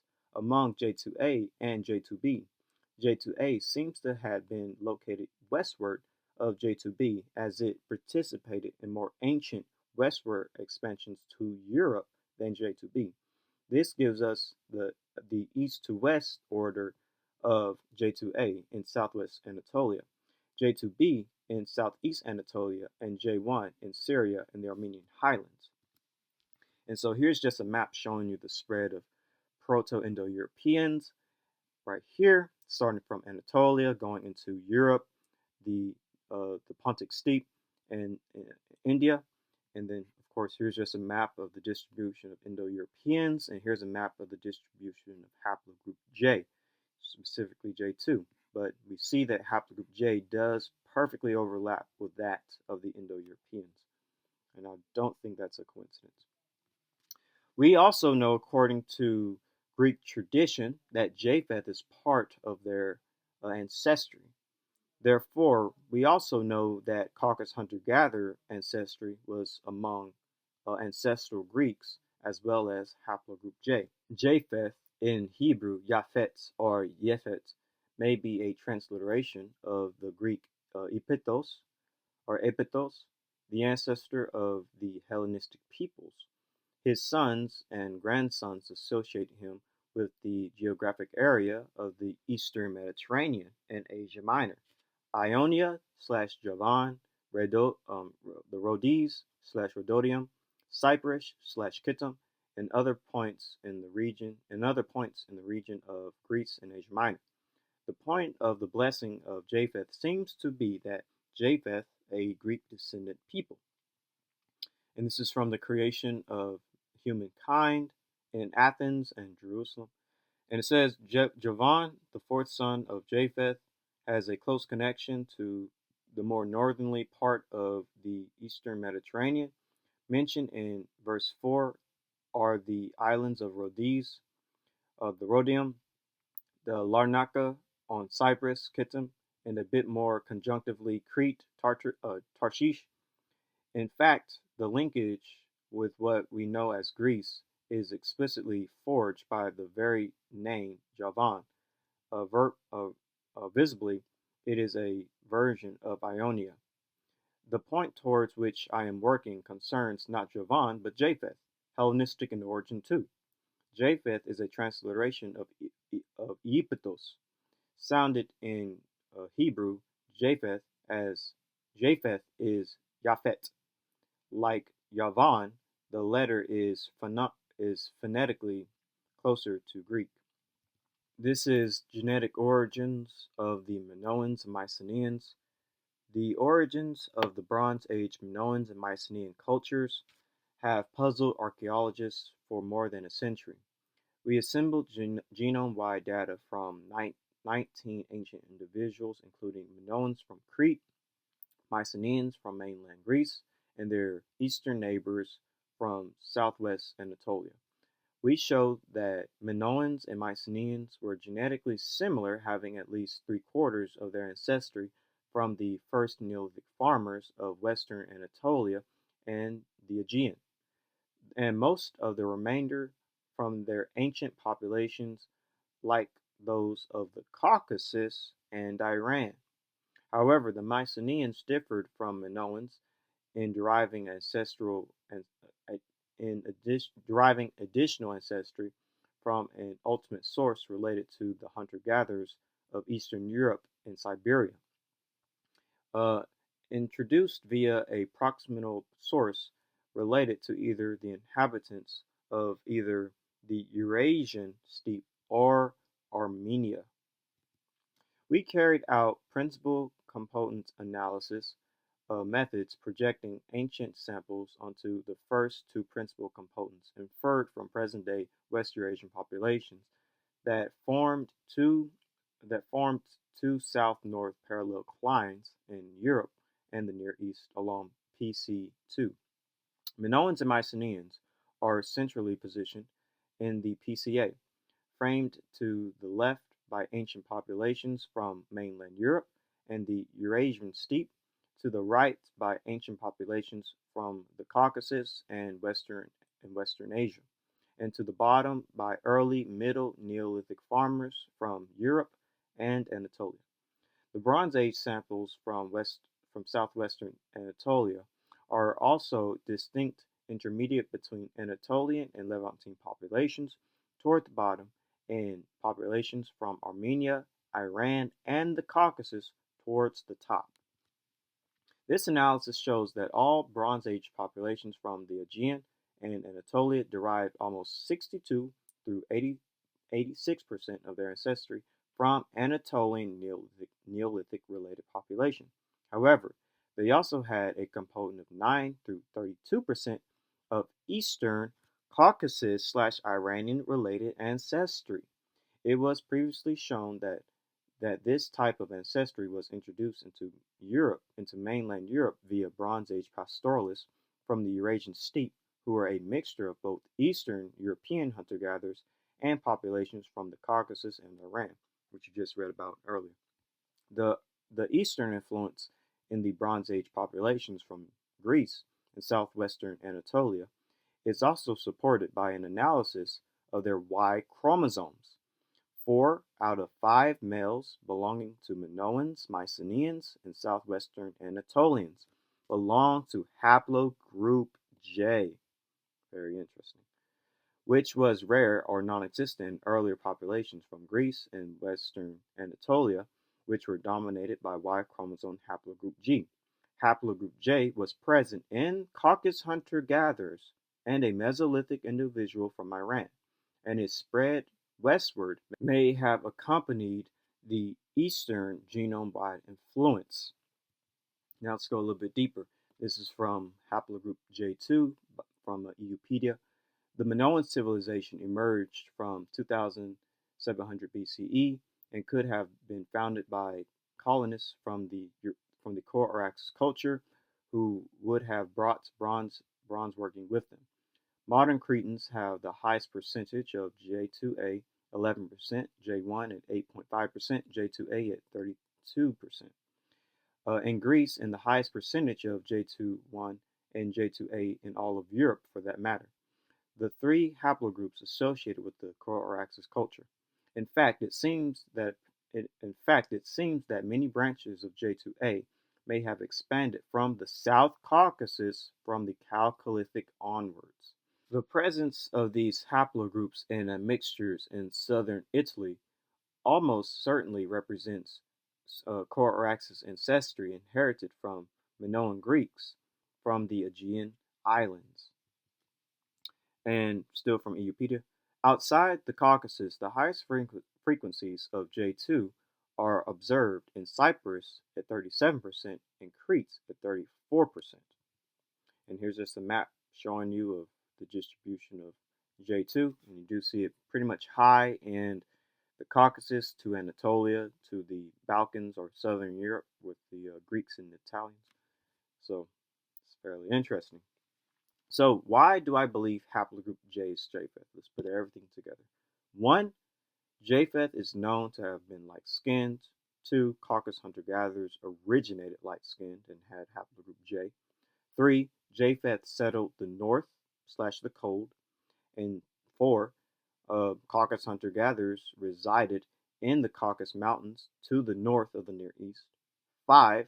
Japheth's name means to extend. And 6. Half of the Caucasus hunter-gatherer ancestry is in all Proto-Indo-Europeans.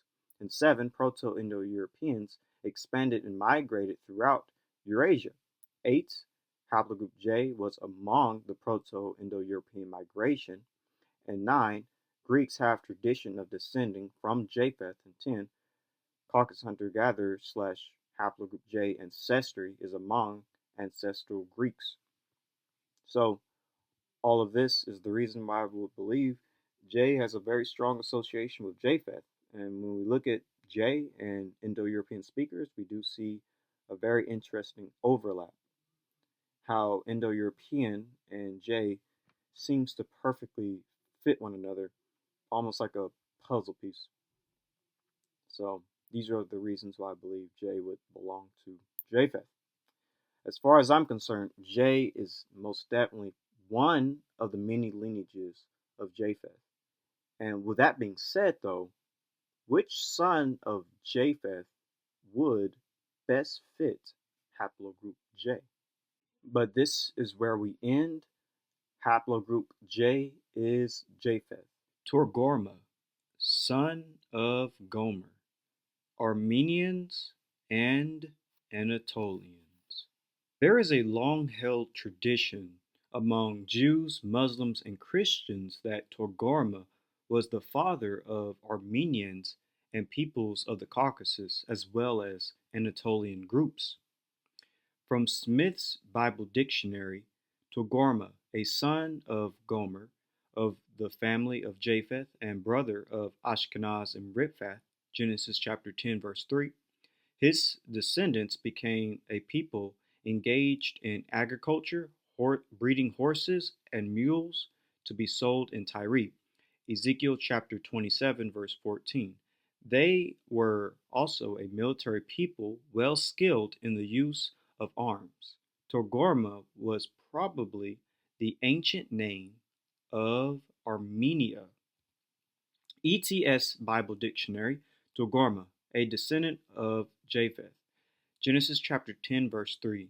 Supposed to have given his name to the region of Asia afterwards, called Armenia. Ezekiel chapter 38, verse 15 and 16. It was celebrated for its horses and mules, and the men of Togarmah, like the modern Armenians, were an industrious, peaceable, and trafficking people. Ezekiel chapter 27, verse 14. Easton's Bible Dictionary says, a nation which traded in horses and mules at the fairs of Tyre, Ezekiel chapter 27, verse 14, and chapter 38, verse 6, probably an Armenian or a Scythian race, descendants of. This is from International Standard Bible Encyclopedia, and it says the ancient identification of their country with Togarmah by the Armenians, though correct, is probably due to the Septuagint's transposition of G and R Togarmah or Togarmeh, which has caused them to see therein the name of Togorm, father of Hayek, the founder of their race. And this is from BibleGate.com. Togarmah, the third son of Gomer, son of Japheth. His brothers were Ashkenaz and Riphath. Genesis chapter 10, verse 3, 1 Chronicles chapter 1, verse 6, Ezekiel chapter 27, verse 14, and chapter 38, verse 6. Jewish writers of the past usually wrote of the Turks as Togarmah and the Armenians as the house of Torgon. It is not difficult, therefore, to identify Togarmah as Armenia or Turkey, the people of which assert their descendancy from Torgon or the Togarmah of the Scriptures. And this is from Insight on the Scriptures, Volume 2, page 1113. Many commentators connect Togarmah with the Armenians. The Armenians themselves traditionally claim to be descendants from Hayek, son of Togarmah. Ancient Greek writers speak of the Armenians as famed for their horses and mules. So most Bible maps you look at concerning the territory of Togarmah place his descendants in Armenia / the Caucasus and Anatolia. So just type in like Genesis 10 maps or Table of Nation maps or Japheth maps or Togarmah maps. You typically see Togarmah in Asia Minor or Anatolia, as well as the south of the Caucasus. That's typically where they place Togarmah, as you can see.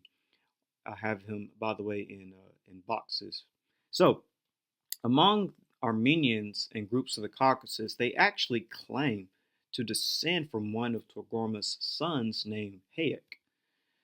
So Armenian and Georgian traditions, another Togarmah, this one being the son of both Tyrus and Gomer, is mentioned by Armenian Moses of Coron and Georgian Letoni Mevaroni, who regarded Togarmah as the founder of their nation, along with other Caucasian peoples. According to Moses of Coron, History of Armenia, and to Lonti Mevaroni, medieval Georgian chronicles, Togarmos was thought to have lived in Babylon before he received the land between two seas and two mountains, i.e. the Caucasus, in his possession. He then settled near Mount Ararat and divided his land among his sons. And so he had 8 sons. I'm just going to name some of them. Hayek, son of Togarmos, inherited Mount Ararat and founded the Armenian nation. Then you have Carlotos, settled in southeast from Ararat, founder of Karlil, who united other brothers and founded the Georgian nation. And then you have Helos, settled in the eastern part of Ararat, and Caucasus, settled beyond the Caucasus region. And then there's other sons. So let's deal with Hayek. So Hayek is and forgive me for my pronunciation, but Hayek is the legendary patriarch and founder of the Armenian nation. His story is told in the History of Armenia, attributed to the Armenian historian Moses of Coron. Armand Petromian believes that the name Hayek can can very visibly be derived from the Indo-European poti, master, lord, house, master of the house, and husband. One of Hayek's most famous scions, Amram, settled in eastern Armenia from the Mitanni kingdom, West Armenia, when Sargon II mentions a king of part of Armenia who bore the Armenian Indo-Iranian name Bagatindi. According to the new Christianized version of the legend, Hayek Napat, Hayek the forefather, is considered to be the son of Torgorm Nafat, he who was one of the descendants of Japheth. In the medieval written sources, the name given to Armenia, Torgorm Tum, House of Torgorm, and to the Armenians, Torgorm Agaz, the people of Torgorm, comes from there. Moses of Coron gave Hayek's genealogy as Japhet, Gomer, and Tyrus in Torgorm. Hayek's descendants are given as Amrasia, Ara, Amram, Amranis, Amranak, Gegham, and Haraham. Hayek was also said to be the founder of the Hayakazian dynasty. According to the accounts of Moses of Coron and Sixtus Julius Africanus, the battle occurred between the dynasty of Hayek and a Chaldean dynasty in its third generation that had control of Babylon and the remaining territory of Acadia under King Bulus, a symbolic Babylonian/Akkadian god of war, or founder of Babylon, depending on mythological tradition. The conflict is said to have happened in 2492 BCE or 2107 BCE. In Moses of Coron's account, Hayek, son of Torgorm, had a child named Amranik while he was living in Babylon. After an arrogant, tightened Bel made himself king over all, Hayek immigrated to the region near Mount Ararat. Hayek relocated near Mount Ararat with an extended household of at least 300 and settled there, founding a village he named Hayestin. Bel decided to march against him with a massive force, but Hayek was warned ahead of time by Kedemos of his pending approach. He assembled his own army along the shore of Lake Van and told them that they must defeat and kill Bel or die trying to do so, rather than become his slaves. And here's just a piece from the account from Moses of Coron. Hayek and his people, from the time of their forefathers, Noah and Japheth, had migrated south towards the warmer lands near Babylon, but proud Hayek refused to submit to Bel. As soon as his son Amranik was born, Hayek rose up and led his people northward into the land of Ararat. And it's very interesting when you think about the migration of Hayek going from Babylon to the north and the southern Caucasus of Ararat. It's kind of familiar. But anyways, for more information on this legend and story and the mythology, or perhaps semi-truth and tradition of the Armenians, check out the Institute for Armenian Studies of Yavan State University. Excuse me for my mispronunciation, but it basically covers it. I just read some of it just now, but check this out for more understanding on the origins and the formation of the Armenian kingdom, because it does go deep into it. But now we're going to look at some deeper meanings behind this Armenian tradition of Hayek. So one of the greatest heroic epics of the Armenian peoples is the great cosmic epic of Hayek, the forefather and establisher of the first Armenian kingdom of Armenia in the 3rd millennium BC. The epic was written down by Moses of Coron, the father of Armenian history. Coron wrote down the epic in his History of Armenia in the 5th century from the oral tradition of the ancient troubadours. The epic story tells us of Hayek, the leader of the nation of Amram Amrams or Armenians of the original Indo-European homeland, where the solar cult of Orion originated and spread throughout the world. In the impregnable highlands of Armenia, the war king organizes the Armenians against the invading forces of the tyrant Bel of Babylon, attacking from south of Mesopotamia into the highlands of Ararat. The Great Armenian calendar records in August 11, 2492 BC as the day of the cosmic battle between the forces of the freedom-loving Armenian and the invading forces of Bel. The decisive battle takes place near the shores of Lake Van. Hayek fires a triple-headed broadbow from his longbow directly into the chest of Bel of Babylon. The ample arrow splits the breastplate of Bel, who mortally wounded fell to the ground. Bel's soldiers flee the battlefield after the death of their leader. Hayek calls on his kinsmen to unite into one single nation, the kingdom, in order to defeat and continue to cultivate and enrich the ancestral homeland. Hayek established a settlement, Hayekistan, which becomes a nucleus of the Armenian kingdom centered around Van. Hayek places his sons in charge of strategically important areas of Armenia to guard and prevent any further hostilities from foreign incursions into the land of Ararat. Hayek thought by some scholars to be a mythical Indo-European folk hero, which is fairly interesting. So this is from Ancient History Encyclopedia, Armenian Mythology, and it says, this is the story of Hayek and Bel, and places the origins of the Armenian people as the descendants of the biblical Noah via his son Japheth. Hayek, a descendant of Japheth and noted archer, hence his later association with Orion, rebelled one day against Bel, the evil and repressive Babylonian tyrant, and returned back to his homeland around Mount Ararat in ancient Armenia.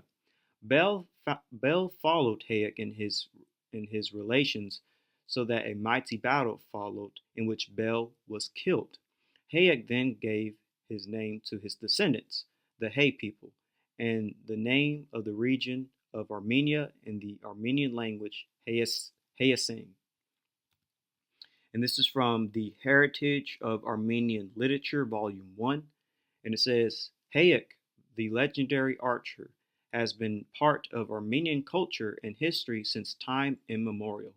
Hayek is considered the patriarch of the Armenians, and it is indeed for this reason that Armenians call themselves Hay. The well-known epic of Hayek's battle against Bel provides subsequent proof that Hayek and his people stood up against Bel and halted the unrestrained influx of Semitic peoples from the south. And Bel, or Bel in Phoenician and Hebrew, was supreme Babylonian god of the earth and the atmosphere, and was called the god of the lords. So, from a genetic point of view, the story of Hayek may be true. DNA does show that around the time of the legend of Hayek, as well as the founding of Armenia, that the Armenian genome was sort of born around that time.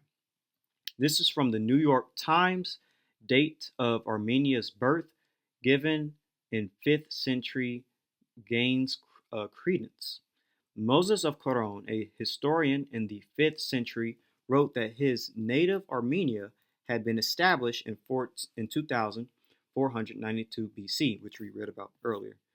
But either he had a lucky guess or he really gained access to useful data, because a new genetic analysis suggests that his date was entirely plausible. Very interesting. This formative mixture occurred from 3000 to 2000 BC. The geneticists coincided with Moses of Coron's date for the founding of Armenia. Towards the end of the Bronze Age, when the mixture wasn't processed, there was considerable movements of people brought about with increased trade, warfare, and population growth. No significant mixing with other groups after that date can be detected in the genomes of living Armenians, the geneticist said. So here's actually the study that deals with it. Genetic evidence for an origin of the Armenians from Bronze Age mixing with multiple populations. So this story could give credence to Hayek, or, well, it does. This paper does give credence to Hayek. And of course, if the story of Hayek is true, then Armenians descending from Togarma, son of Japheth, could also possibly be true. So let's read the study. The Armenians are a culturally isolated population who historically inhabited a region in the Near East, bounded by the Mediterranean and the Black Seas and the Caucasus, but remain underrepresented in genetic studies and have a complex history, including a major geographic displacement during World War I. We find that Armenians form a distinctive cluster linking the Near East, Europe, and the Caucasus. We show that Armenian diversity can be explained by several mixtures of Eurasian populations that occurred between 3000 and 2000 BCE, a period characterized by major population migrations after the domestication of the horse, appearance of chariots, and the rise of advanced civilizations in the Near East. However, genetic signals of population mixture cease after 1200 BCE, when Bronze Age civilizations in the Eastern Mediterranean world suddenly and violently collapsed. That's talking about the collapse of the late Bronze Age. But anyways, Armenians have since remained isolated in genetic structure within the population development 500 years ago when Armenia was divided between the Ottomans and the Safavid Empire in Iran. Finally, we show that Armenians have higher genetic affinity to Neolithic Europeans than other present-day Near Easterners, and that 29% of Armenian ancestry may originate from an ancestral population that is best represented by Neolithic Europeans. So, insights into the human past come from diverse areas including history, archaeological, linguistic, and increasingly genetics.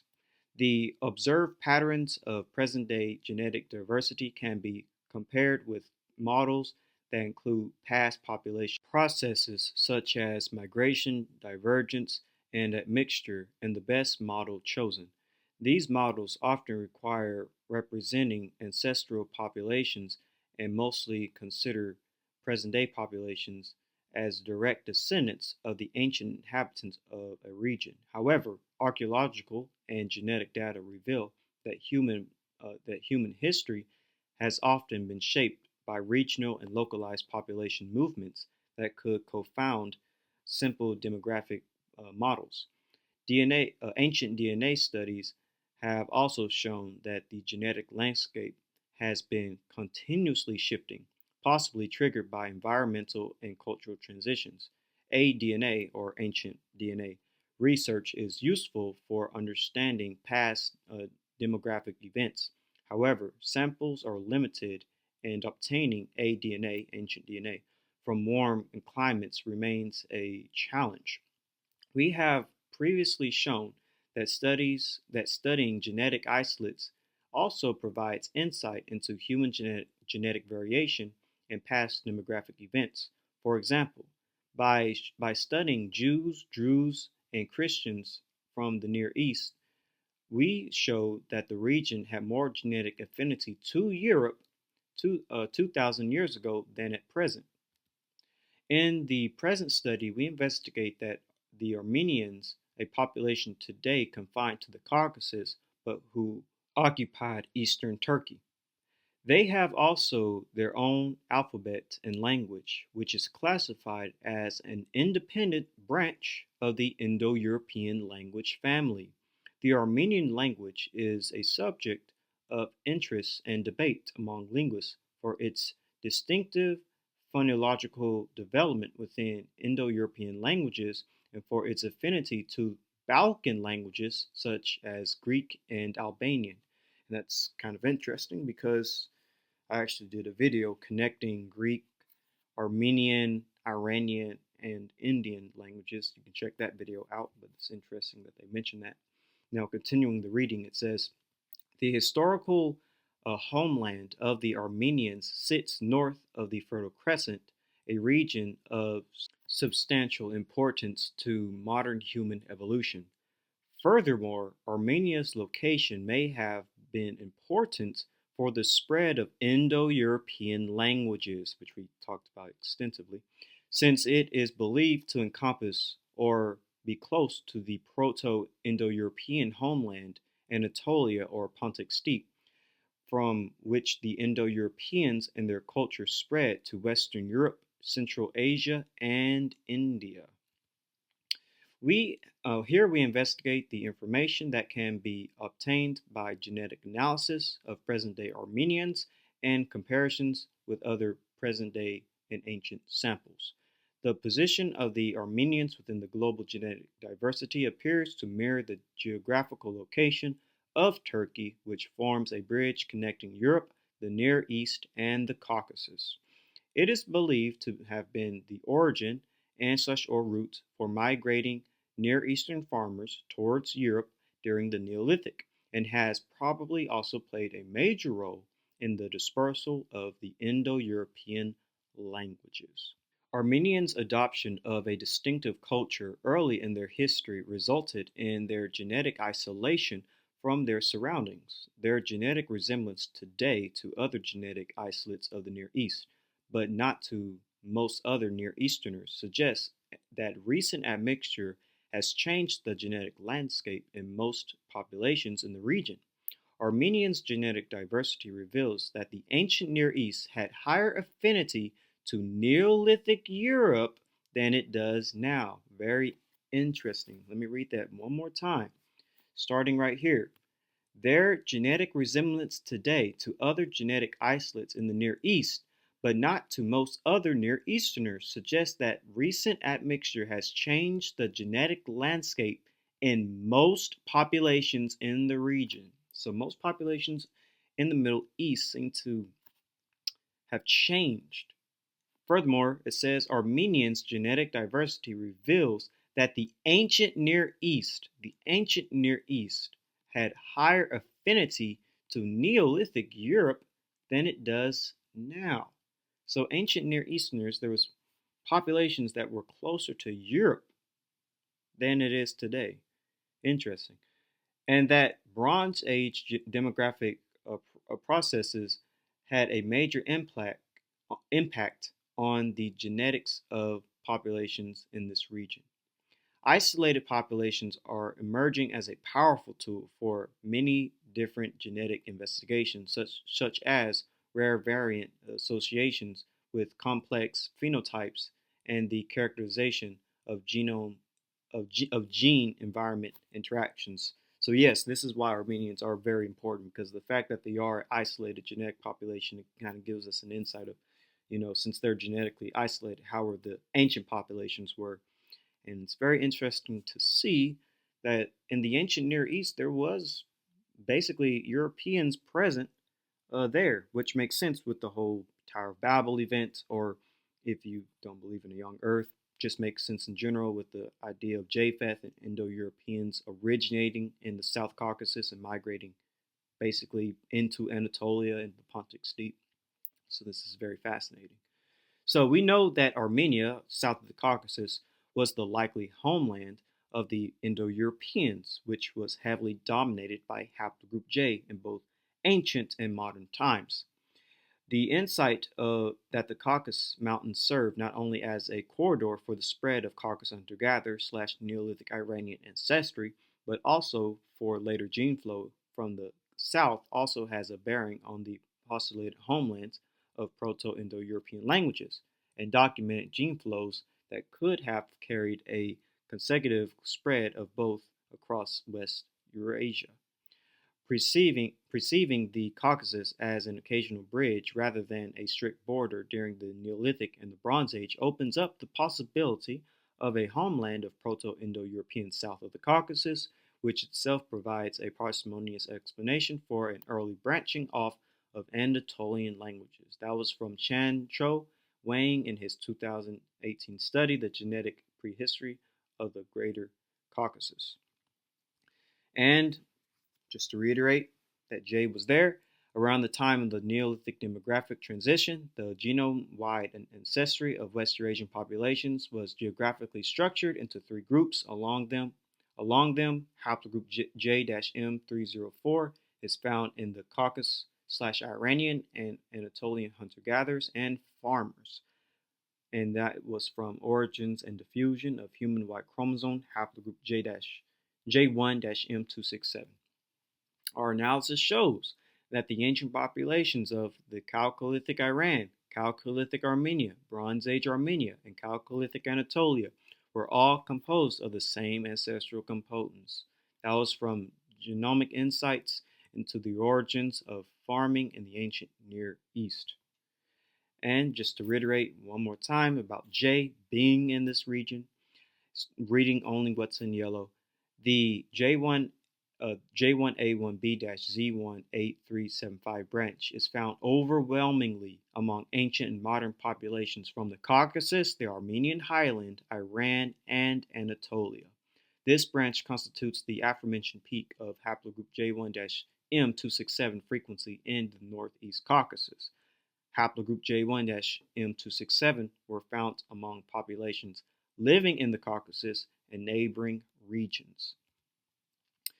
And our Bayesian continuous phylogenetic analysis suggests that suggests the origin of haplogroup J1-M267 in Western Asia, confirming previous assumptions. Most of the deeply diverged lineages belong to the population from the northern latitudes of the region, in line with the findings of the late Pleistocene hunter-gatherer from the South Caucasus. Our analysis provides a better statistical confidence for the origin of haplogroup J1-M267 in the area encompassing the Caucasus, the Armenian highland, and the Zagros Mountains.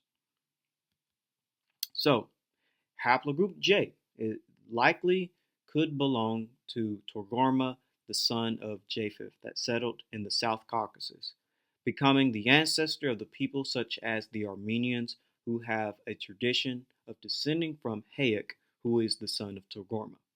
DNA also seems to match the story of the Armenian legend of Hayek and its founding. Therefore, Togarma is likely the ancestor of Armenians.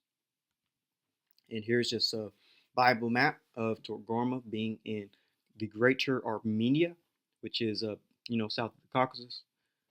And here is haplogroup J, which would have been in that region. It's likely that Togarma was the man who carried J. If Togarma descendants are the Armenians, so now let's sort of get into phenotype. If Togarma's descendants are in fact Armenians, then their phenotype would be Armanoid. It will be the Armanoid types. So just to familiarize yourselves again, Armanoid, short-headed and high-skull type with fleshy features, a flat occiput and a hooked nose, often black-haired with light brown skin, common in the regions of Asia Minor, especially Armenia and Anatolia, which is what we're dealing with when it comes to geography.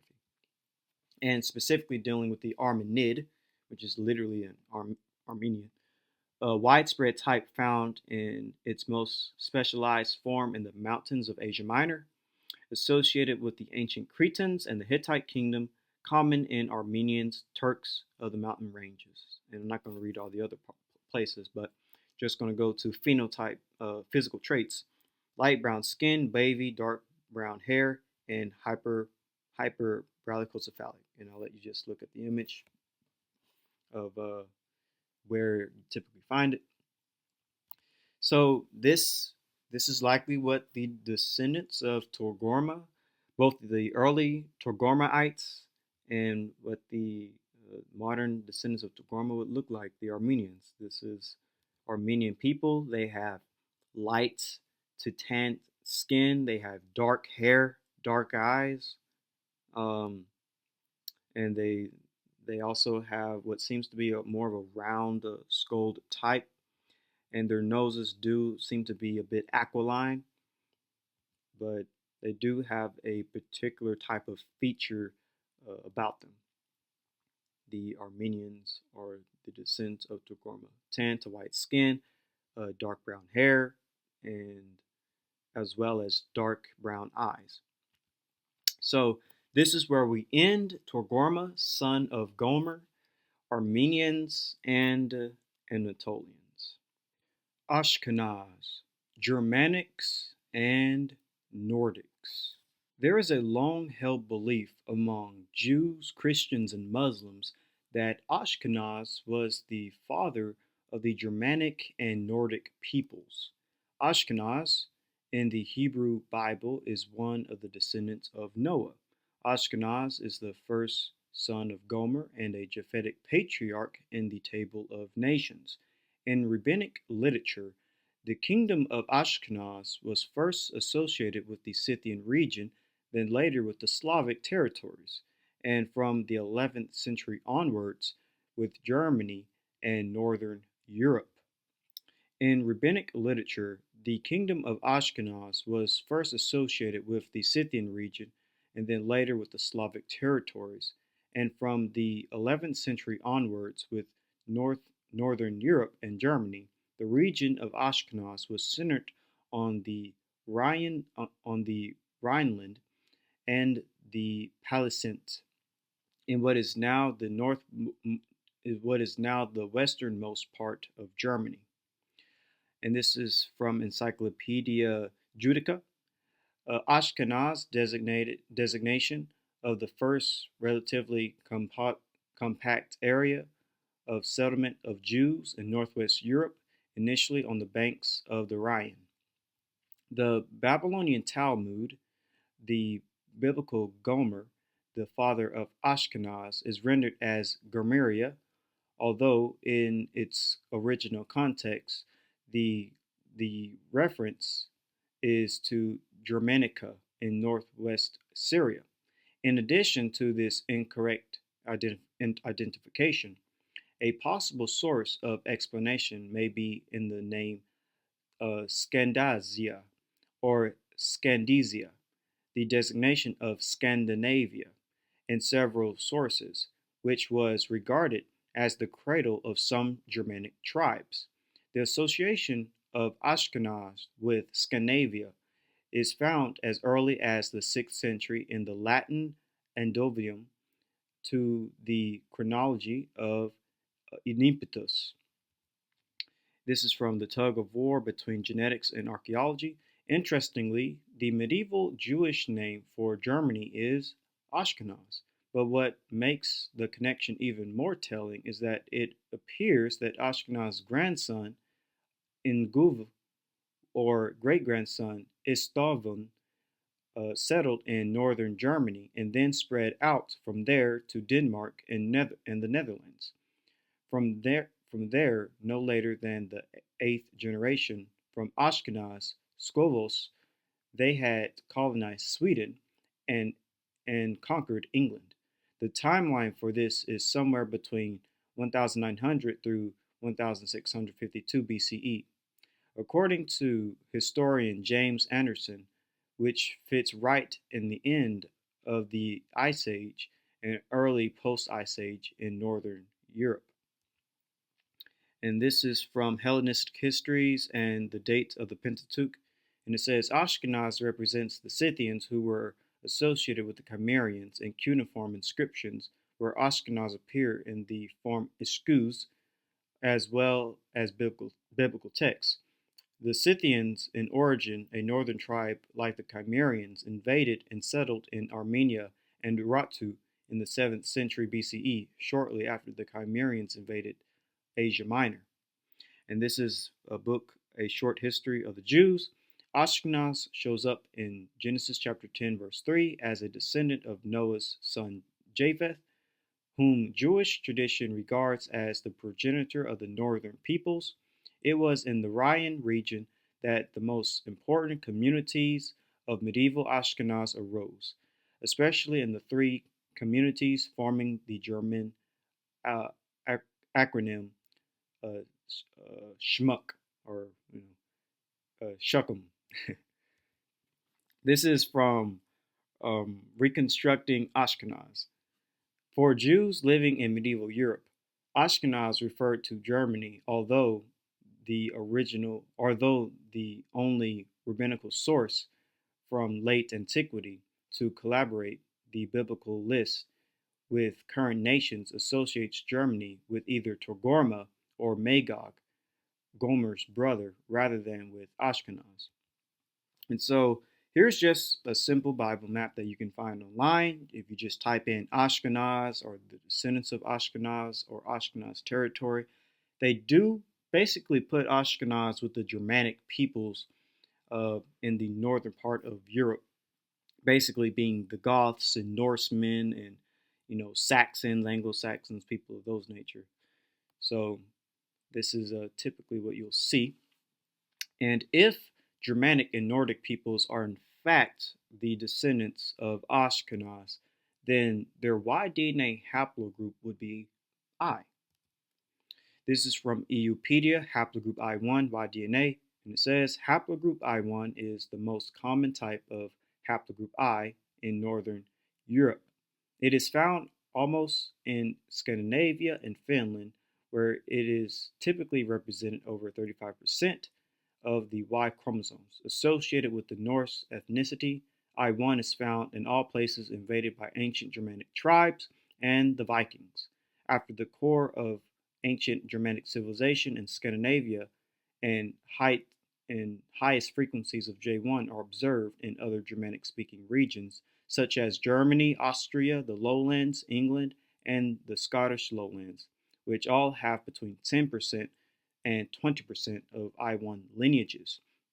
The Germanic migrations dispersed I1 lineages to Britons, Anglo-Saxons, Belgium, Franks, Saxons, France, Franks, Visigoths, South Germany, Franks, Switzerland, Iberia, Visigoths, Vandals, Italy, Goths, Vandals, Lombards, Austria, Ostrogoths, Lombards, Ukraine, Goths, as well as around Hungary and northern Serbia. The Danish and Norwegian Vikings brought more I1 to Britain, Ireland, and Isles of Man, Normandy, Flitters, Iberia, Sicily, and the Swedish Vikings set up colonies in Russia and Ukraine and outposts as far as the Byzantine Empire, the Caucasus, and Persia. The higher frequencies of I1 in northwest Russia, east of the Baltic, hints at had a particularly strong Virginian presence, which is coordinates with the establishment of the Kievan Rus by the Swedes. And so I1, just showing you when it comes to a tree, is typically among Nordic people, I1A1, Western Germanic I1A2, and Eastern Germanic Gothic I1A3. And here's just a map showing you the distribution, Haplogroup I, mostly among Northern Europeans, like in Scandinavia and Britain and places of that part of the world. So Ashkenaz is Haplogroup I if Germanic and Nordic peoples descend from him. What's interesting about this is that you can see a perfect overlap if this is indeed true. See, this is the territory of Ashkenaz according to biblical scholars and maps, and then here's the distribution of Haplogroup I1. So you do see a very interesting overlap. And the descendants of Ashkenaz would look like Germanic and Nordic people. So a Proto-Nordic, ancient East Nordic variety, the eastern counterpart of the Astrio-Nord, together with the early Mediterraneans, it is widespread in prehistoric Proto-Indo-European populations of the eastern steppes. Physical traits: pale to fair skin, straight or wavy, usually blonde, sometimes reddish, hair with blue, green, and gray eyes, and the Nordid, depigmented, rather tall and long to medium skulled, relatively large headed group found in its highest frequencies in northern Europe started to develop during the Upper Paleolithic when Cro-Magnon settled in Europe, reached its modern form after the influx of Indo-European migrants from the east around 5000 BCE, corded wire. So that's what a Nordid is. And so here's basically where we'll end with the Ashkenaz, Germanics, and Nordics. Togarmah and Ashkenaz. What we have learned from our studies so far is that one, Togarmah is the father of Armenians and Anatolians. He would likely be the progenitor of Haplogroup J, and two, Ashkenaz is the father of Germanics and Nordics, and he would likely be the progenitor of Haplogroup I. So, now what's interesting about Togarmah being Haplogroup J and Ashkenaz being Haplogroup I is that both Togarmah and Ashkenaz are brothers according to the biblical narrative. If you read Genesis chapter 10, verse 2 through 5, the sons of Japheth were Gomer, and then Gomer has descendants. The sons of Gomer were Ashkenaz and Togarmah. That's very fascinating. Ashkenaz and Togarmah are brothers, both descending from Gomer. Ashkenaz and Togarmah. Interesting. Furthermore, if you recall Haplogroup I and J, they too are brothers in a sense, descending from Haplogroup IJ. Haplogroup IJ is a human Y chromosome DNA haplogroup, an intermediate descendant of Haplogroup IJK, formerly known as Haplogroup F-L15. The intermediate descendants of IJ are Haplogroup I and Haplogroup J. Its sole sibling is K, which includes most of the world's male population. In a sense, if you want to use a young Earth or even an old Earth model, you could say that Togarmah equals Haplogroup J and Ashkenaz equals Haplogroup I. Haplogroup J and I will belong to the lineage of Japheth, specifically Gomer. It's very compelling to see how scriptures can line up with DNA. With that being said, there is another way we can look at Ashkenaz, but I'll cover that later. Also, we can go further into Togarmah and Haplogroup J, but I'll also cover that later as well. This is where we conclude the academic and biblical origins of Haplogroup J and I. Hopefully you enjoyed the video. If you did, please leave a like, subscribe, click the bell, and share the video. If you have any questions, just leave it in the comment section down below, and don't forget to follow my social media apps that I mentioned at the beginning of the video. And with all of that out of the way, have a great day and shalom.